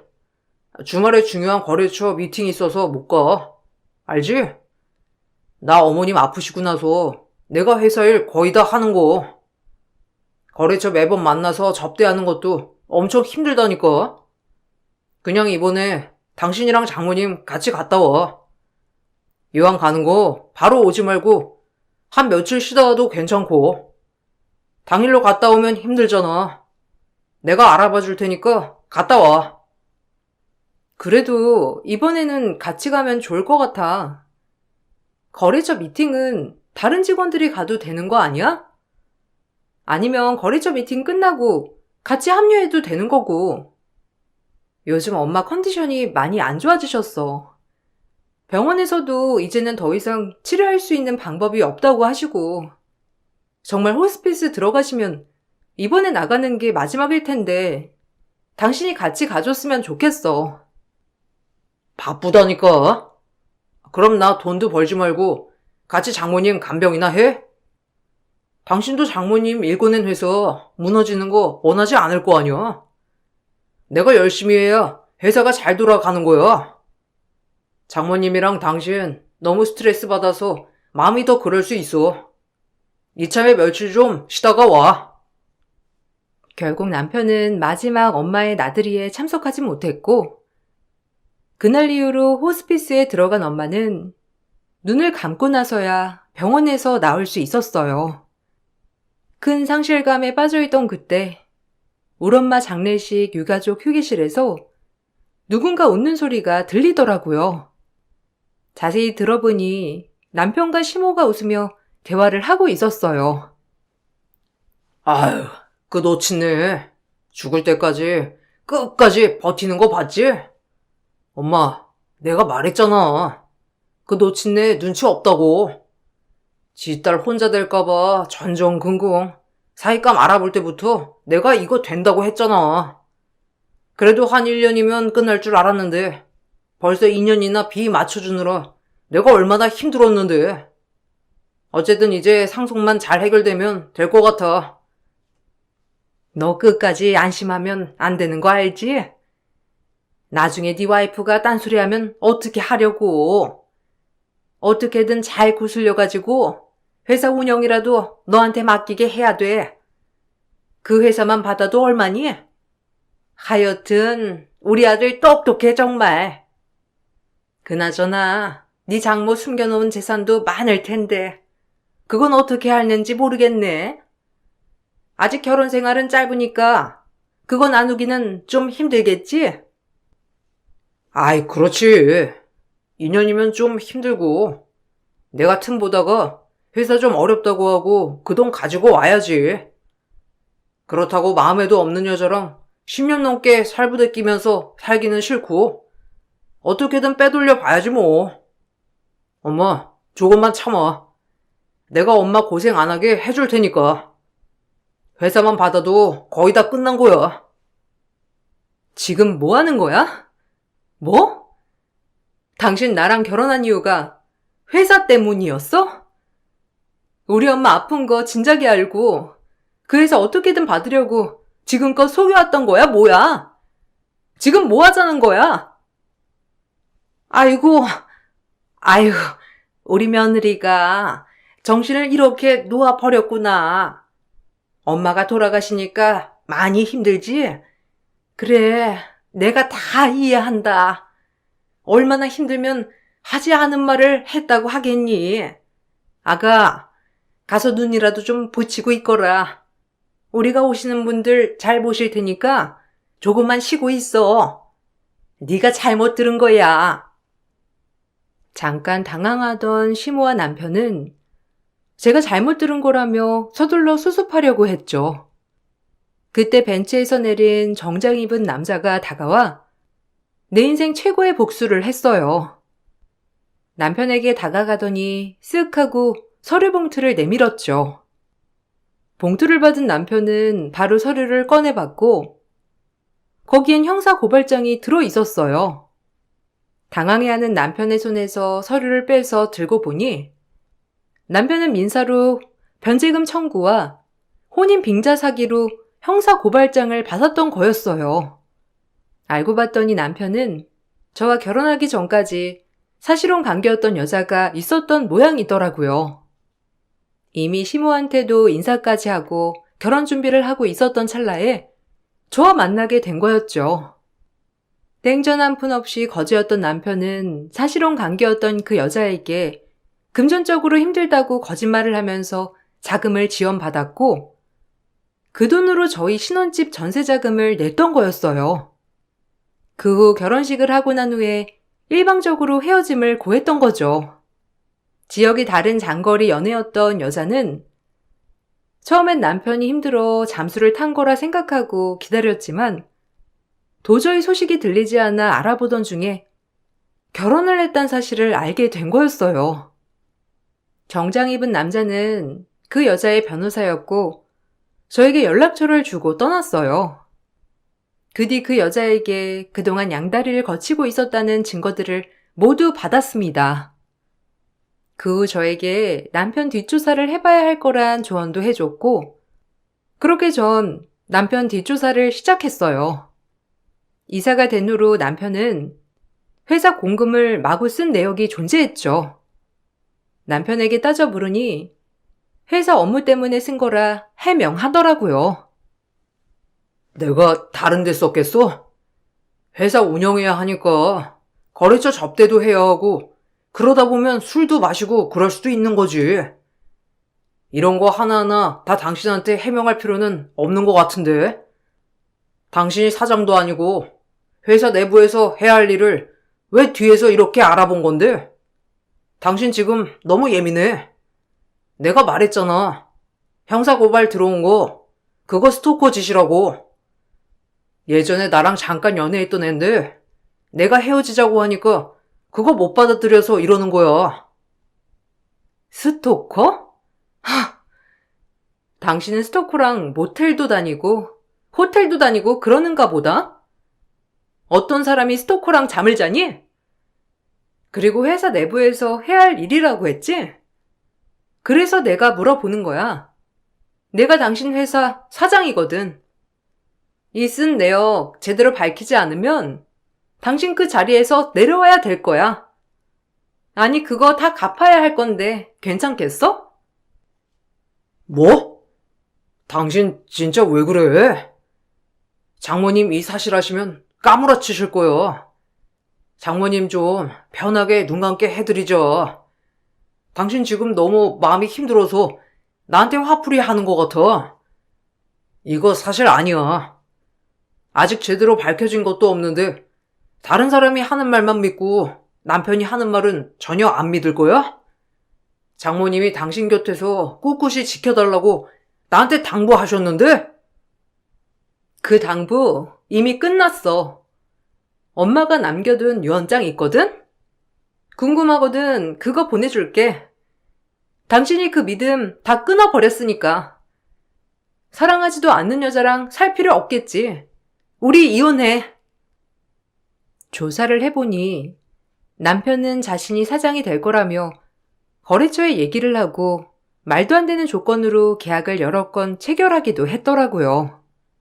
엄마가 투병을 하는 사이에 대신 업무를 수행하면서 엄청난 일을 저질렀던 거죠. 아픈 와중에 엄마는 이런 사실을 알게 되셨고 마지막으로 남기신 유언장에 사장 지분을 저에게 넘겨준다고 하셨어요. 전 모든 증거를 가지고 남편을 심판했습니다. 회사 측 손해는 남편에게 손해배상 청구를 했고 당연히 이혼 소송을 했어요. 남편은 사실혼 관계였던 여자에게도 저에게도 손해배상을 해야 했죠. 그렇게 전 남편과 이혼을 했습니다. 나중에 알아보니 남편은 이런 식으로 돈 있는 여자들을 꼬셔서 여러 번 금전을 받고 헤어지는 일을 반복했더라고요. 그 피해자들이 뒤늦게 민사소송을 시작한다고 하는데 그동안 업보를 이렇게 벌로서 받는구나 싶네요. 한동안 속이 많이 시끄러웠는데 요즘은 전보다 편안해졌어요. 시간이 날 때마다 엄마를 찾아가고 있는데 아직 제 든든한 가족을 찾지는 못했지만 가족과 다름없는 회사 식구들과 친구들을 알게 되었답니다. 아마 엄마가 편히 눈 감진 못하셨지만 엄마가 아빠 곁에서 안심하고 계시지 않을까 생각해요. 전 앞으로 더 바쁘게 잘 지내보려고요. 사람 마음은 알 수 없다고 하지만 진실은 언젠간 반드시 드러난다는 사실 여러분들도 꼭 명심하시길 바랄게요.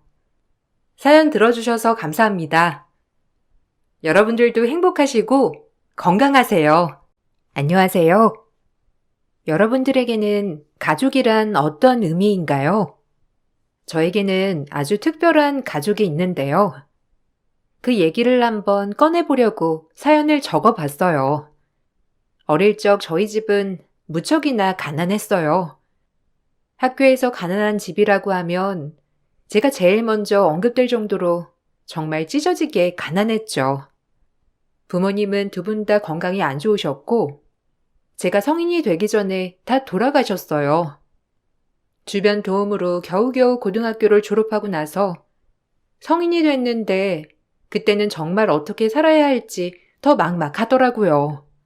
꿋꿋이 혼자 살아가면 될 거라 생각했던 것과는 다르게 현실은 녹록지 않았고 외로움도 많이 느꼈죠.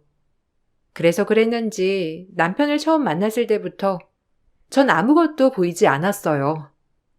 시댁도 넉넉한 집안은 아니었기에 사실 결혼이 힘들 줄 알았는데 예상외로 시댁에선 절 너무나 반겨하셨어요.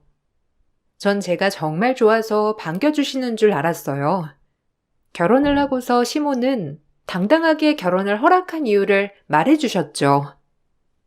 솔직히 이제 결혼을 했으니 하는 말인데 이제는 네가 우리 집 가사를 좀 해야 할 것 같구나. 사실 우리 준호가 처음에 은미 너 데리고 왔을 때는 결혼까지 한다길래 장난하는 줄 알았어. 부모도 없고 집도 뭣도 없는 애를 무작정 데리고 와서는 결혼한다고 하니 내 입장에서는 얼마나 황당하니. 준호가 어디 가서 빠지는 애도 아니고. 충분히 더 좋은 사람 만날 수 있었다는 거 은미 너도 알지? 네, 그래서 제가 항상 감사하게 생각해요. 솔직히 전 부모님도 안 계시고 준호 씨에 비해서는 능력도 없으니까 사실 많이 반대하실 거라 생각했거든요. 준호 씨도 반대를 해도 너무 상처받지 말라고 했었는데 생각보다 어머님이 괜찮다고 해주셔서 한 번도 반대 안 하시고 받아들여 주셔서 감사해요. 늘 궁금했는데 그럼 어머님은 저 허락하신 이유가 따로 있으신 거예요? 이유? 뭐 준호야, 다른 여자들이랑도 결혼할 수 있겠지. 그런데 준호 수준에 맞는 애 만나면 걔가 고분고분 내 말이라도 듣겠니? 요즘 애들은 다 지들 하고 싶은 대로 하고 산다는데 사실 난 그런 꼴 못 본다. 며느리는 죽어도 며느리야. 시집을 왔으면 시댁에 맞춰서 살아야지. 이것도 싫다, 저것도 불편하다 하는 여자 데리고 올 바에야 뭣도 없으니 고분고분 말 잘 듣는 애 데리고 오는 게 낫지 뭐. 아, 그럼 제가 말을 잘 들을 것 같아서 그럼 허락을 해주신 거예요? 어머님 근데 제가 뭐 할 줄 아는 것도 없고 살림도 서툴고 그럴 수도 있잖아요. 근데도 한 번도 반대 안 하시고 받아주신 이유가 살림이야, 알려주면 되는 거고. 너는 친정에 있기라니 뭐가 있니? 너도 가족 생겨서 좋고 나는 잘 쓸 며느리 생겨서 좋고 너나 나나 좋은 건데 반대를 할 필요가 없지 뭐. 어쨌든 네 입장에서는 기분 나쁘다 생각을 할지도 모르겠지만 객관적으로 보더라도 네가 훨씬 딸리는 결혼 한 거 알고 있지? 그러니까 알아서 잘해. 내가 잔소리하는 거 너무 고깝게 듣지 말고, 알았니? 당당하게 제가 뭐가 없어서 결혼을 허락했다는 시모의 말에 정말 말문이 막히더라고요. 가진 게 없었던 저는 사실 시댁에서 말하는 걸 들을 수밖에 없었어요. 처음에는 작게나마 원룸에서 신혼집을 시작하고 싶었지만 시댁에서 합가를 하자는 말에 그렇게 할 수밖에 없었죠. 역시나 결혼을 하고 나서 얼마 후부터는 고된 시집살이가 시작됐어요. 남편은 능력이 좋았지만 그만큼 눈코 뜰 새 없이 바빴고 제 상황을 생각해줄 여력이 없었어요. 시모는 아침 새벽부터 절 깨웠죠. 아직도 자고 있으면 어떻게 하니? 알아서 일어나 버릇을 해야지. 내가 지금도 널 이렇게 깨워야 되겠어? 얼른 밥부터 하거라. 어제 고기 사둔 거 있지? 그걸로 국 끓이고 반찬은 너무 자극적이지 않게 한 서너 개만 하면 되니까 간단하지? 저번처럼 너무 간 세게 하지 말거라. 아침에 그렇게 먹으면 속 부대끼고 안 좋아. 뭐하니? 얼른 안 차리고. 어머님, 다음에는 그냥 알람을 맞춰둘게요. 아직 일찍 일어나는 게 몸에 배이지 않아서 그런지 눈이 안 떠져요. 당분간만이라도 새벽에 일어나게 알람을 좀 맞춰둬야 할 것 같아요. 준호 씨는 안 깨게 작게 맞춰두면 될 것 같아요. 알람을 맞춰서 곤히 자는 애 깨우려고 그러는 거니? 네가 알아서 새벽에 척척 일어날 생각을 해야지. 알람은 무슨? 네가 낮에 안 움직여서 그래. 안 움직이니까 일찍 잠도 안 오고 그러니 일찍 못 깨어나는 거 아니니? 오늘부터는 매일 이불 빨래 하거라. 이불 빨래 하다 보면 낮에 많이 움직일 수 있으니까 하루씩 돌아가면서 하나씩 이불 빨래 직접 밟아서 하면 좀 되겠니? 매일매일 이불 빨래요? 낮에 지금 하는 것도 많은데 그냥 제가 새벽에 알아서 일어날게요. 어제도 자정까지 내내 채소 다듬느라고 늦게 잤어요, 어머님. 너무 갑자기 이렇게 많은 일을 주시면 제가 좀 버거워요. 안 하던 일들이라서 조금씩만 늘려주시면 안 될까요? 뭘 얼마나 했다고 힘들어? 밖에 나가서 돈 버는 게 더 힘들지? 집에서 내내 쉬면서 노는 애가 뭐가 힘들다는 거니? 너 이런 얘기 쉽게 하면 다들 욕해. 삼시세끼 꼬박 먹고 따뜻한 집에서 집안일이나 쉬엄쉬엄 하면서 지내면서 뭐가 그렇게 힘들다고? 부모 없이 혼자 컸다던 애가 어떻게 이렇게 살림을 못하는지. 너 알려주느라고 내가 얼마나 스트레스 받는지 알고 있니? 어떻게 하나부터 열까지 다 알려줘야 돼? 시모는 살림을 못한다며 가진 구박을 다 하셨죠. 매일매일 전 집안일을 산더미처럼 해야 했어요. 온 가족 속옷은 제 손으로 직접 다 손빨래를 해야 했고, 이불은 매일매일 밟아서 빨아야 했어요. 매일 조금씩 새 반찬을 매번 만들어서 차려야 하니 아침부터 저녁까지 식사를 챙기는 것만으로도 버거웠어요. 조금이라도 음식이 남거나 부족하면 그거대로 잔소리를 들어야 했고, 전 눈치 보며 밥을 먹어야 했어요. 삼시세끼 남편을 제외하고는 모두들 집에서 밥을 먹었기 때문에 전 쉴 틈이 없었죠. 명절 연휴에도 전 쉴 틈이 없었는데 피곤해서 조금 쉬려고 하면 또 쉰다며 잔소리를 들어야 했어요. 결국 명절에 몸살이 나서 마지막 연휴 때는 외식을 한다는 걸 전 못 가겠다고 한 적도 있었어요. 참 별짓을 다 한다 너는. 아니 뭘 했다고 아파? 네가 일을 했어? 뭘 했어? 옆에서 심부름 조금 한 거 가지고 그렇게 아프면 누가 보면 너 부려먹은 줄 알겠어. 내가 진짜 어처구니가 없어가지고 평생 나 혼자 한 걸 넌 나랑 같이 했으면서 이렇게 몸살이 나버리면 어떻게 하니? 내가 무서워가지고 너한테 뭐 시킬 수나 있겠어? 어머님, 저 명절 내내 밥상만 수십 번 차렸어요. 손님분들도 계속 오시고 새벽까지 술상 보다가 겨우 잠들면 어머님 새벽부터 일어나서 아침밥 하라고 하시고 제가 쉴 틈이 없었잖아요. 당연히 이렇게 하면 몸살 오죠. 남편도 이번 명절에는 왜 이렇게 손님이 많이 오는지 모르겠다고 하던데. 어머님 그냥 저 오늘은 좀 쉴게요. 저 빼고 식사하러 다녀오세요. 우리가 이렇게 널 생각해 주는데 너는 왜 그렇게 말하니? 나 너무 섭섭하다. 너 생각해서 밖에서 외식하겠다는 거잖아. 너 저녁상 차리지 말라고. 그런데 아프다고 네가 빠지면 어떻게 하니? 너는 꼭 날 나쁜 시어머니로 만들더라. 아까도 봐라. 사람들 앞에서 힘든 내색하니까 다들 며느리 힘들겠다면서 안쓰럽게 보고. 그럼 내가 뭐가 되니? 아프고들랑 같이 가서 밥 먹고 와서 아파. 시모는 제가 아프면 당신은 나쁜 시어머니로 만든다면서 난리가 나셨죠. 전 그래서 아픈 티도 내지도 못했어요. 처음에는 남편도 절 안쓰러워하긴 했어요. 매일 쓰러지듯이 자는 저에게 조금만 참고 견디라고 했던 건 남편이었어요.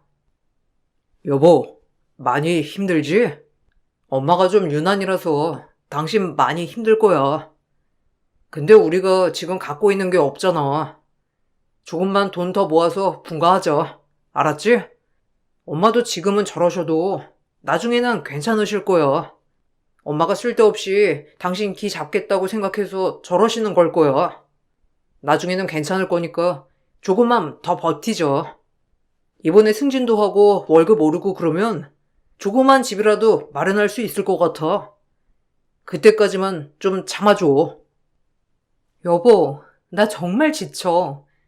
얼굴 표정 하나라도 안 좋으면 어머님 자꾸 당신 나쁜 사람 만든다면서 난리시고 서운해하시고 맘대로 아프지도 못해.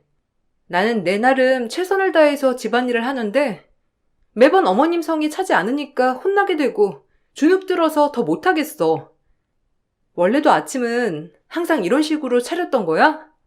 재료도 하나 남기면 안 되고 그렇다고 모자라게도 하면 안 되고 너무 넘쳐도 안 되고. 결혼하기 전에는 이 정도까지는 아니었던 것 같은데 엄마가 왜 저러시는지 나도 모르겠어. 아침도 그냥 어제 먹었던 거 그냥 먹었던 것 같은데 그냥 괜히 저러시는 것 같아. 내가 나중에 엄마한테 잘 말씀드려 볼게. 그래도 며느리 들어왔다고 엄마가 기강 좀 잡아보려고 그러시는 것 같은데 금방 전처럼 돌아가실 거야.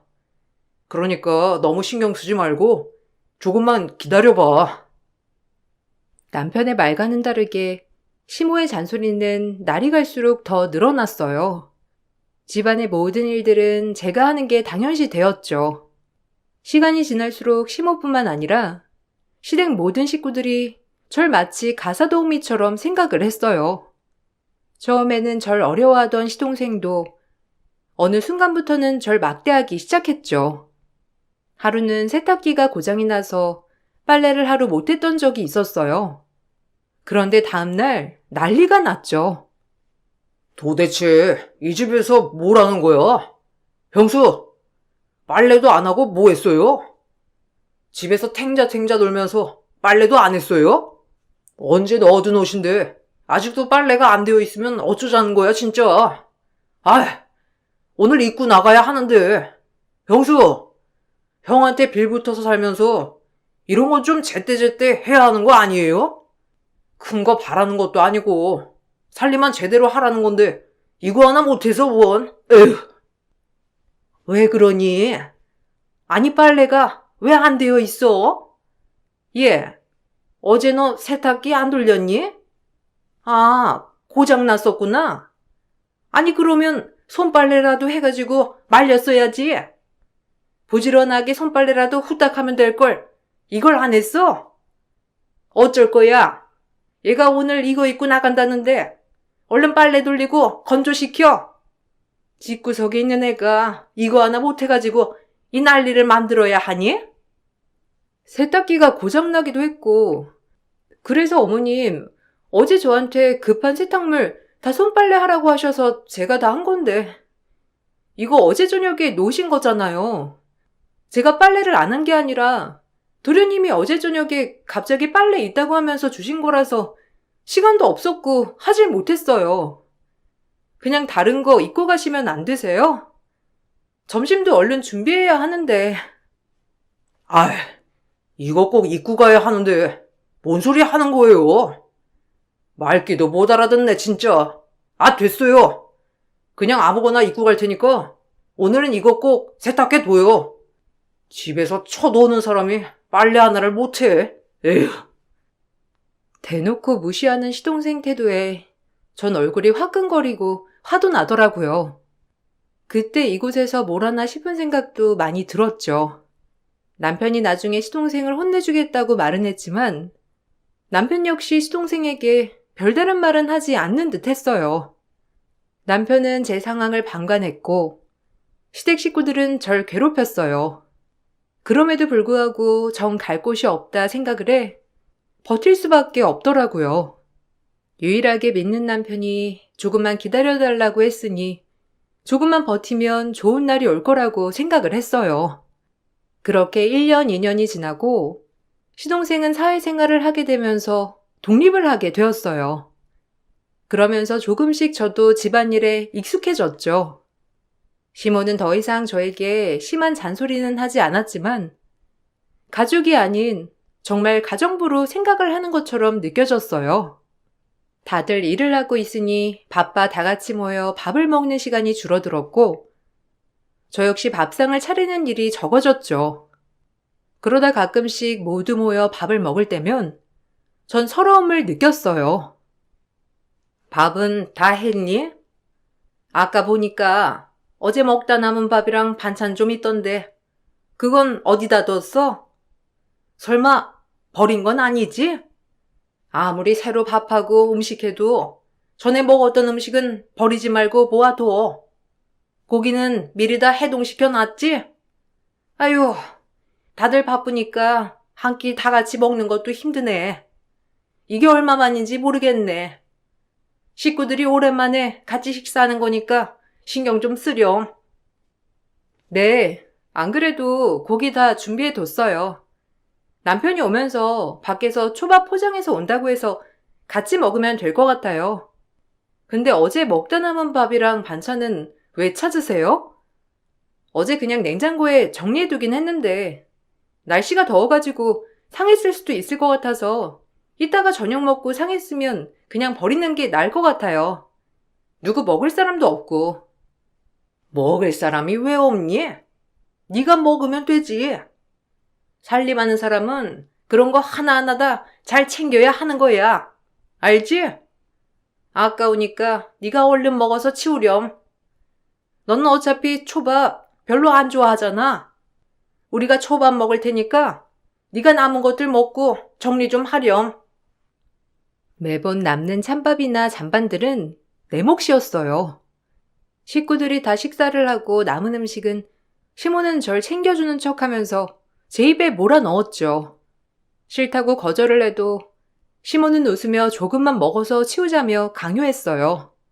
그렇게 먹다 체라도 하는 날에는 미련하게 밥을 먹는다면서 핀잔을 주시곤 했죠.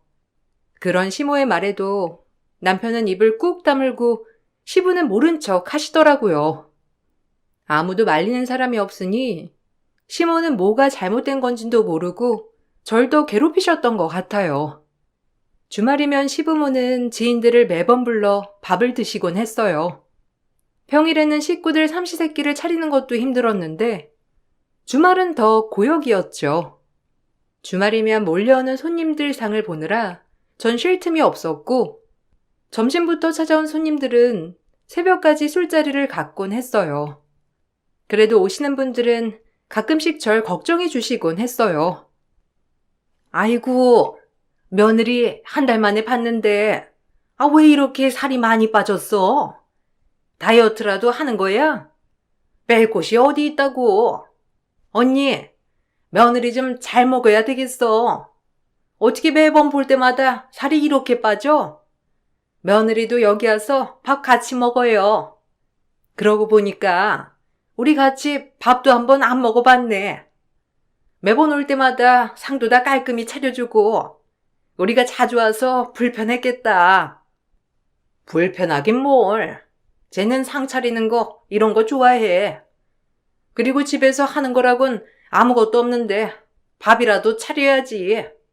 요즘 같은 세상에 남편만 돈 버는 집안이 어디 있다고? 애도 없는데도 쟤는 일도 안 하고 저러고 있는 거잖아. 그래도 내가 괜찮다고 했어. 대신에 우리 집 밥상만 잘 차리라고 해서 저렇게 하는 거야. 요즘 뭐 군살이 붙었대나 어쨌대나 그래가지고 살 빼는 거고. 아, 그렇구나. 아이고, 뭐 살 뺄 데가 어디 있다고. 그래도 힘들겠다. 보니까 나 말고도 계속 사람들 오는 것 같던데.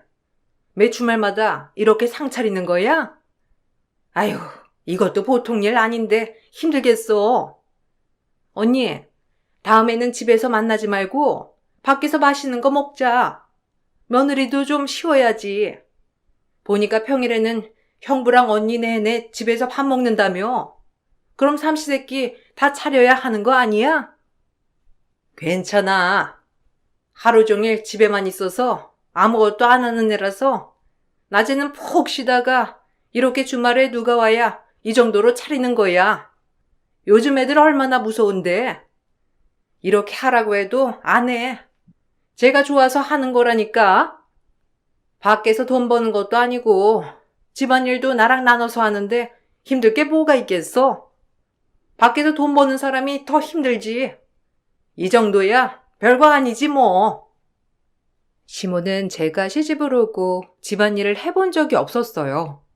그러면서도 뻔뻔하게도 사람들 앞에서는 전 그냥 집안일을 보조할 뿐이라며 말을 했죠. 그때 당시는 그냥 견디는 것만이 답이라고 생각을 했어요. 그러다가 도저히 안 되겠다 싶어서 취업을 하겠다고 말을 꺼낸 적도 있었죠. 그랬더니 다들 너무 비웃더라고요. 제가 밖에서 뭘 할 수 있겠냐며 비웃었어요. 뭐? 네가? 밖에서 네가 할 줄 아는 게 뭐가 있다고? 돈이나 밖에서 안 쓰면 다행이지. 네가 학벌이 좋기라니? 아님 무슨 기술이 있기라니? 해봤자 밖에서 할 수 있는 거라곤 뭐가 있겠어. 괜한 일 버리지 말고 집에서 집안일이나 잘해. 네 남편 밖에서 벌어다 주는 돈 네가 밖에 쏟아부으려고 그러니? 집안일도 제대로 못하는 애가 밖에서 뭘 한다는 거야? 사무직으로 들어갈 수 있는 곳이 있어서요. 단기이긴 한데 근무해보고 괜찮으면 정규직으로도 다닐 수 있다고 해서 다녀보면 어떨까 싶어요. 남편 혼자서 버는 것보다 저도 같이 버는 게 더 나을 것 같아서요. 참, 얘, 네가 밖에서 벌면 얼마나 번다고 밖에서 돈을 벌겠다는 거야? 쓸데없는 소리 하지 말고 하던 일이나 제대로 해. 네가 밖에 나가서 일하면 점심은 집에 와서 먹니? 밖에서 사 먹을 거 아니야? 그건 돈 아니니? 출퇴근하면서 버스비 이런 건 돈 아니고? 출근할 때 입으로 사야 된다 어쩐다 하면서 옷도 사면 그건 돈 아니니? 괜히 밖에서 돈 쓸 일 만들지 말거라. 제가 취업을 하겠다고 하니 시모는 제가 밖에서 돈 쓸 생각만 하는 것 같다며 절 비난하셨어요. 참을 수 없어 남편에게 분가 얘기를 꺼낸 적도 있었죠. 신혼 초기 남편은 조금만 기다리면 분가를 하겠다고 했지만 몇 년이 지난 후에는 태도가 달라지고 말았어요. 우리 상황에서 무슨 분가요? 그리고 여기서 좀만 더 있으면 이 집 우리 집 될 건데 그냥 좀 참아. 엄마가 이제는 그게 뭐라고 안 하시잖아. 당신도 집안일 하는 거 익숙하지 않아? 그럼 좀 참을 줄도 알아야지. 당장 집 살 수 있어? 대출 받아야 하는데 그건 누가 갚고? 내가 갚을 거잖아. 그 돈이 얼마나 큰데? 애도 아니고 분가는 무슨? 나 도저히 안 되겠어서 그래. 여보, 나 진짜 너무 지쳐. 일하겠다고 하면 일하지 말라고 하고, 집안일하면 남편한테 기상해서 산다고 하고, 이래도 뭐라고 하고 저래도 뭐라고 하시는데 너무 지쳐. 내가 일을 안 하고 싶어서 안 하는 게 아니잖아. 당신이라도 뭐라고 말이라도 해주면 되는 거 아니야? 차라리 빚내서 분가하면 나도 같이 갚을게. 밖에서 일해서 같이 갚으면 되잖아. 그게 말이 쉬운 줄 알아? 집안에만 있으니까 사회생활이 쉬워 보여? 나도 밖에서 치열해. 당신보다 훨씬 더 치열하게 살고 있다고. 당신은 편하게 집에서 집안일 하면서 TV도 보고 쉴 수 있지만 나는 밖에서 쉴 틈 없이 일한다니까. 뭐 엄마 잔소리? 엄마야 우리 잘 살라고 잔소리 하는 거지만 밖에서 하는 소리는 다 욕밖에 없어. 그런데 그 치열하게 스트레스 받으면서 사는 남편한테 이렇게 징징대고 싶어? 뭐? 징징? 어떻게 그런 말을 할 수가 있어? 당신도 알잖아. 내가 얼마나 힘들게 하루하루 버티고 있는지. 삼시세끼 매일 새밥, 새 반찬 해야 하고, 거기다가 결혼하고 나 친구들 한 명도 못 만났어. 밖에서 돈 한 푼 못 쓰게 하시잖아. 아니면 차라리 나 밖에서 일하게 해줘. 분가하자는 소리 안 할 테니까 밖에서 내가 일하게 그렇게라도 말이라도 해달라고. 겨우겨우 남편과 타협을 한 것은 바로 제가 밖에서 취업을 하는 것이었어요. 처음에는 못마땅해 하던 시모도 결국 남편이 말을 하니 알았다고 하더라고요. 저는 그렇게 사회생활을 다시 시작하게 되었죠. 그래도 새벽에 일어나 아침상을 차리고 퇴근 후에는 부랴부랴 저녁상을 차려야 했지만 밖에서 사람들을 만날 수 있다는 것만으로도 전 힐링이 되는 것 같았어요. 그렇게 얼마 지나지 않아 시동생이 결혼을 하게 되었어요. 동서는 대학병원 의사였고 처음 인사를 왔을 때 동서는 저에게 형님 하면서 잘해주려고 했었어요. 그런데 곧 시모와 시동생의 태도를 보고서는 동서도 절 무시하기 시작했죠. 회사를 다니다가 건강이 나빠져 휴직을 하게 되었을 때가 있었어요. 형님은 좀 미안하지 않으세요? 들어보니까 아주버님이 거의 먹여 살리신 것 같은데 노력이라도 좀 하시지. 지금이라도 대학 제대로 된 곳 들어가시고 공부도 좀 하시고 그러면 좋은 직업이라도 가지실 수 있으시지 않아요? 나이가 많으신 것도 아니고 솔직히 제가 보기에는 형님이 좀 노력을 안 하시는 것 같아서요. 바쁘다고 이렇게 일도 그냥 그만둬버리고. 됐다. 얘한테 말해봤자 우리 입만 아프지 어쩌겠니. 그러니까 내가 당초 직장 일을 하지 말라고 그렇게 말했는데도 자기 고집대로 하다가 이거 봐라. 건강도 망치고 일도 못하고. 쟤는 우리가 암만 말을 해줘도 지 위에서 하는 말인지 생각도 안 한다니까. 에휴, 내가 그나마 둘째가 있어가지고 다행이지. 쟤만 있었을 때는 내가 속이 얼마나 답답했겠어. 정말 그러셨겠어요, 어머님. 형님, 솔직히 제가 보기에는 좀 노력 부족이신 것 같거든요. 저희 병원에도 좀만 하면 이 핑계 저 핑계 대면서 일도 안 하고 노는 사람들 얼마나 많은데요. 그래도 이제 형님 일 그만두셨으니까 집안일은 형님이 하시겠네요? 어머님이 형님 뒤치다꺼리 하느라고 얼마나 힘드셨는지. 요즘 체력이 뚝 떨어지신 것 같아요. 기운도 없으시고. 그렇지?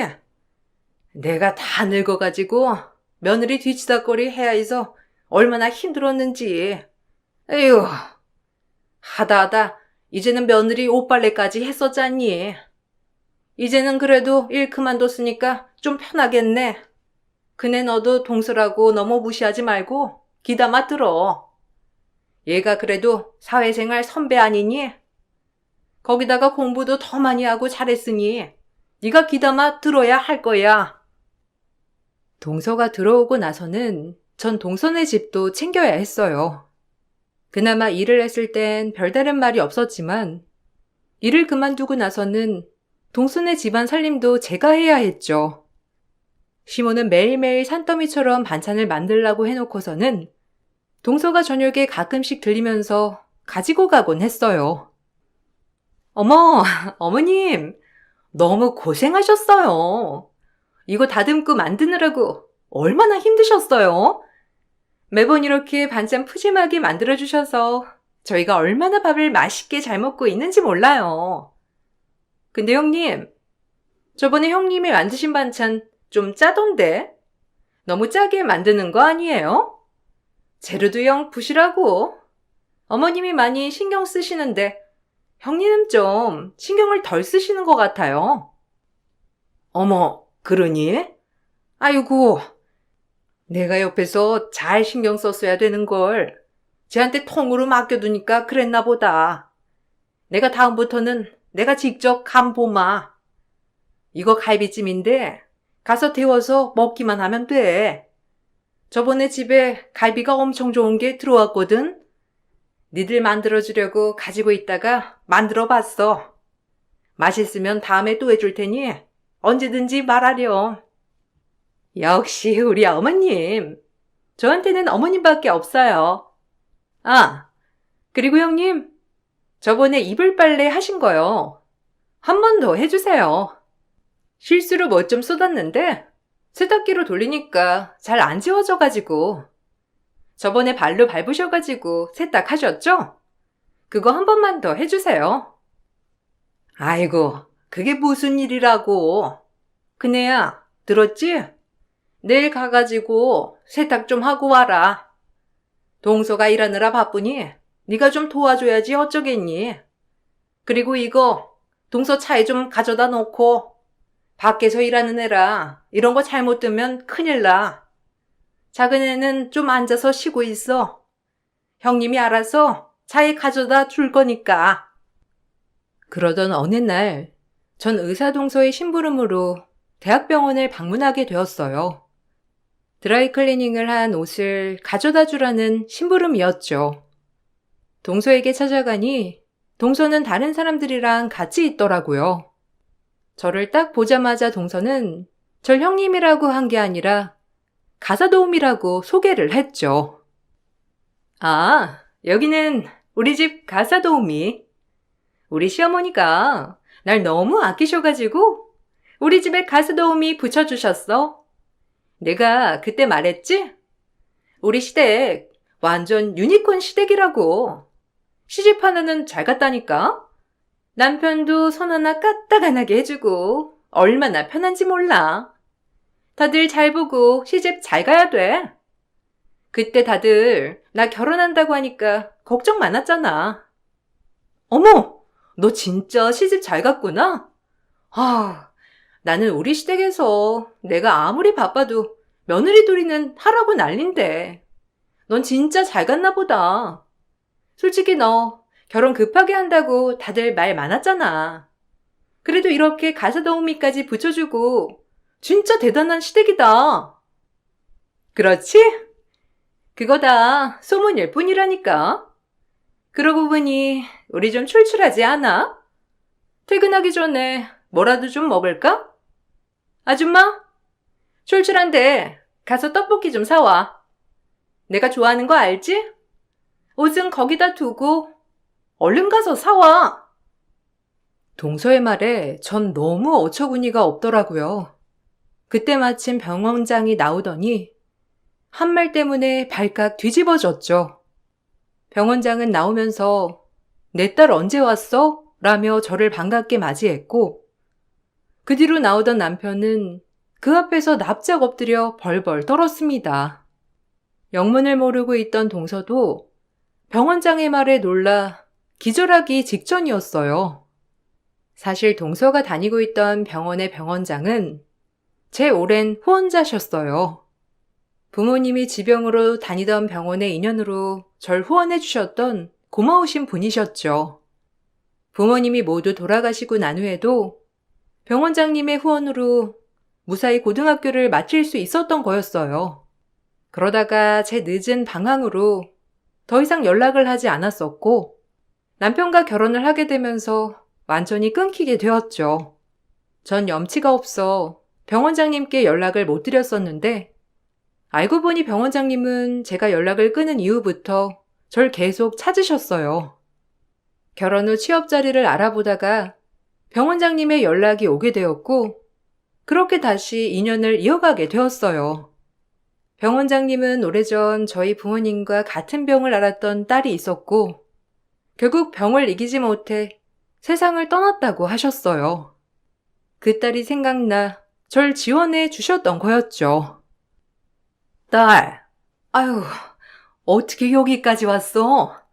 아, 여기 보니까 우리 딸 남편이더라고. 아유, 내가 듣고선 얼마나 깜짝 놀랐는지. 그동안 우리 병원에 오던 제약회사 직원이 사이인 줄은 꿈에도 생각을 못했네. 그나저나 이 선생네 가사 도우미를 하고 있었어?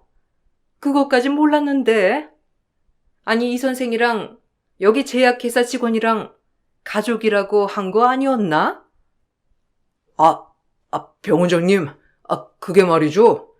여기는 제 와이프고, 이쪽은 제 동생 와이프입니다. 제 재수 씨요. 어떻게 가사 도우미란 말이 나온 줄은 모르겠는데, 뭔가 착오가 있는 것 같습니다. 그냥 장난으로.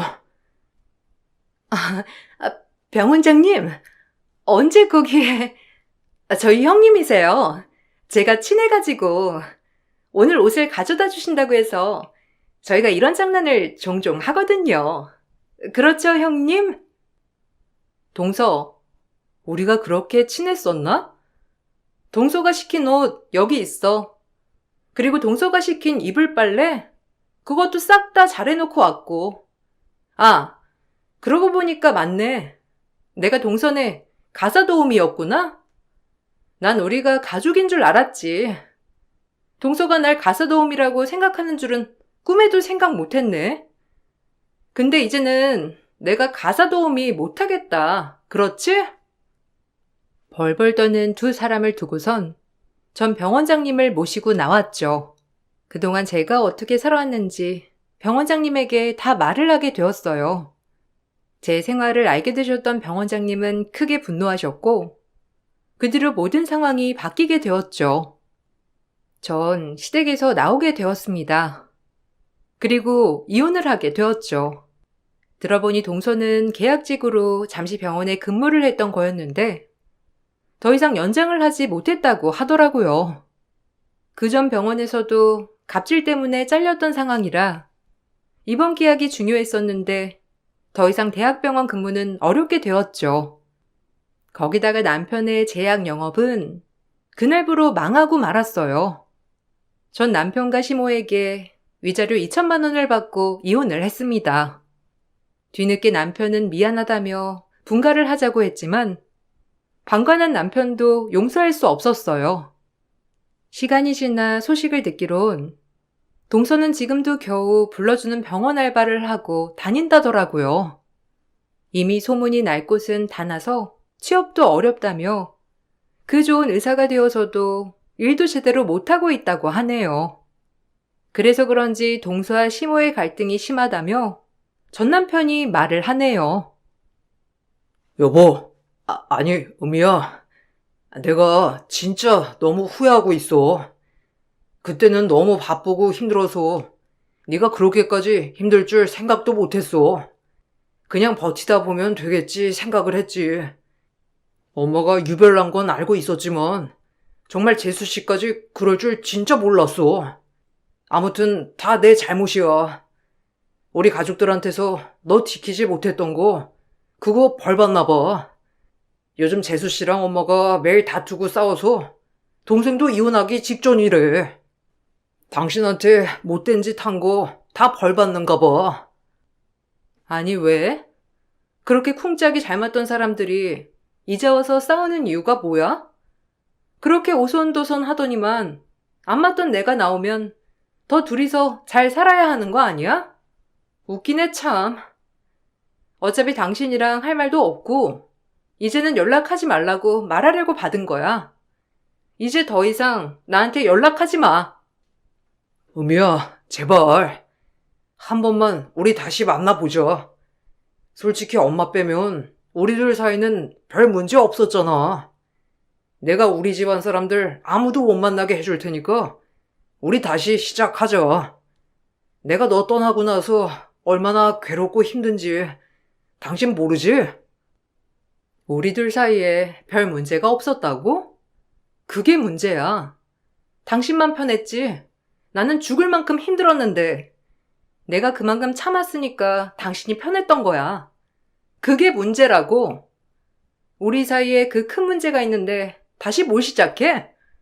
당신이라면 불구덩이 다시 들어갈 수 있겠어? 우리가 이혼한 건 네 엄마 때문이 아니라 너 때문이야. 평생 후회를 하든지 말든지 내 알바도 아니고 이제는 완전 끝이야, 끝!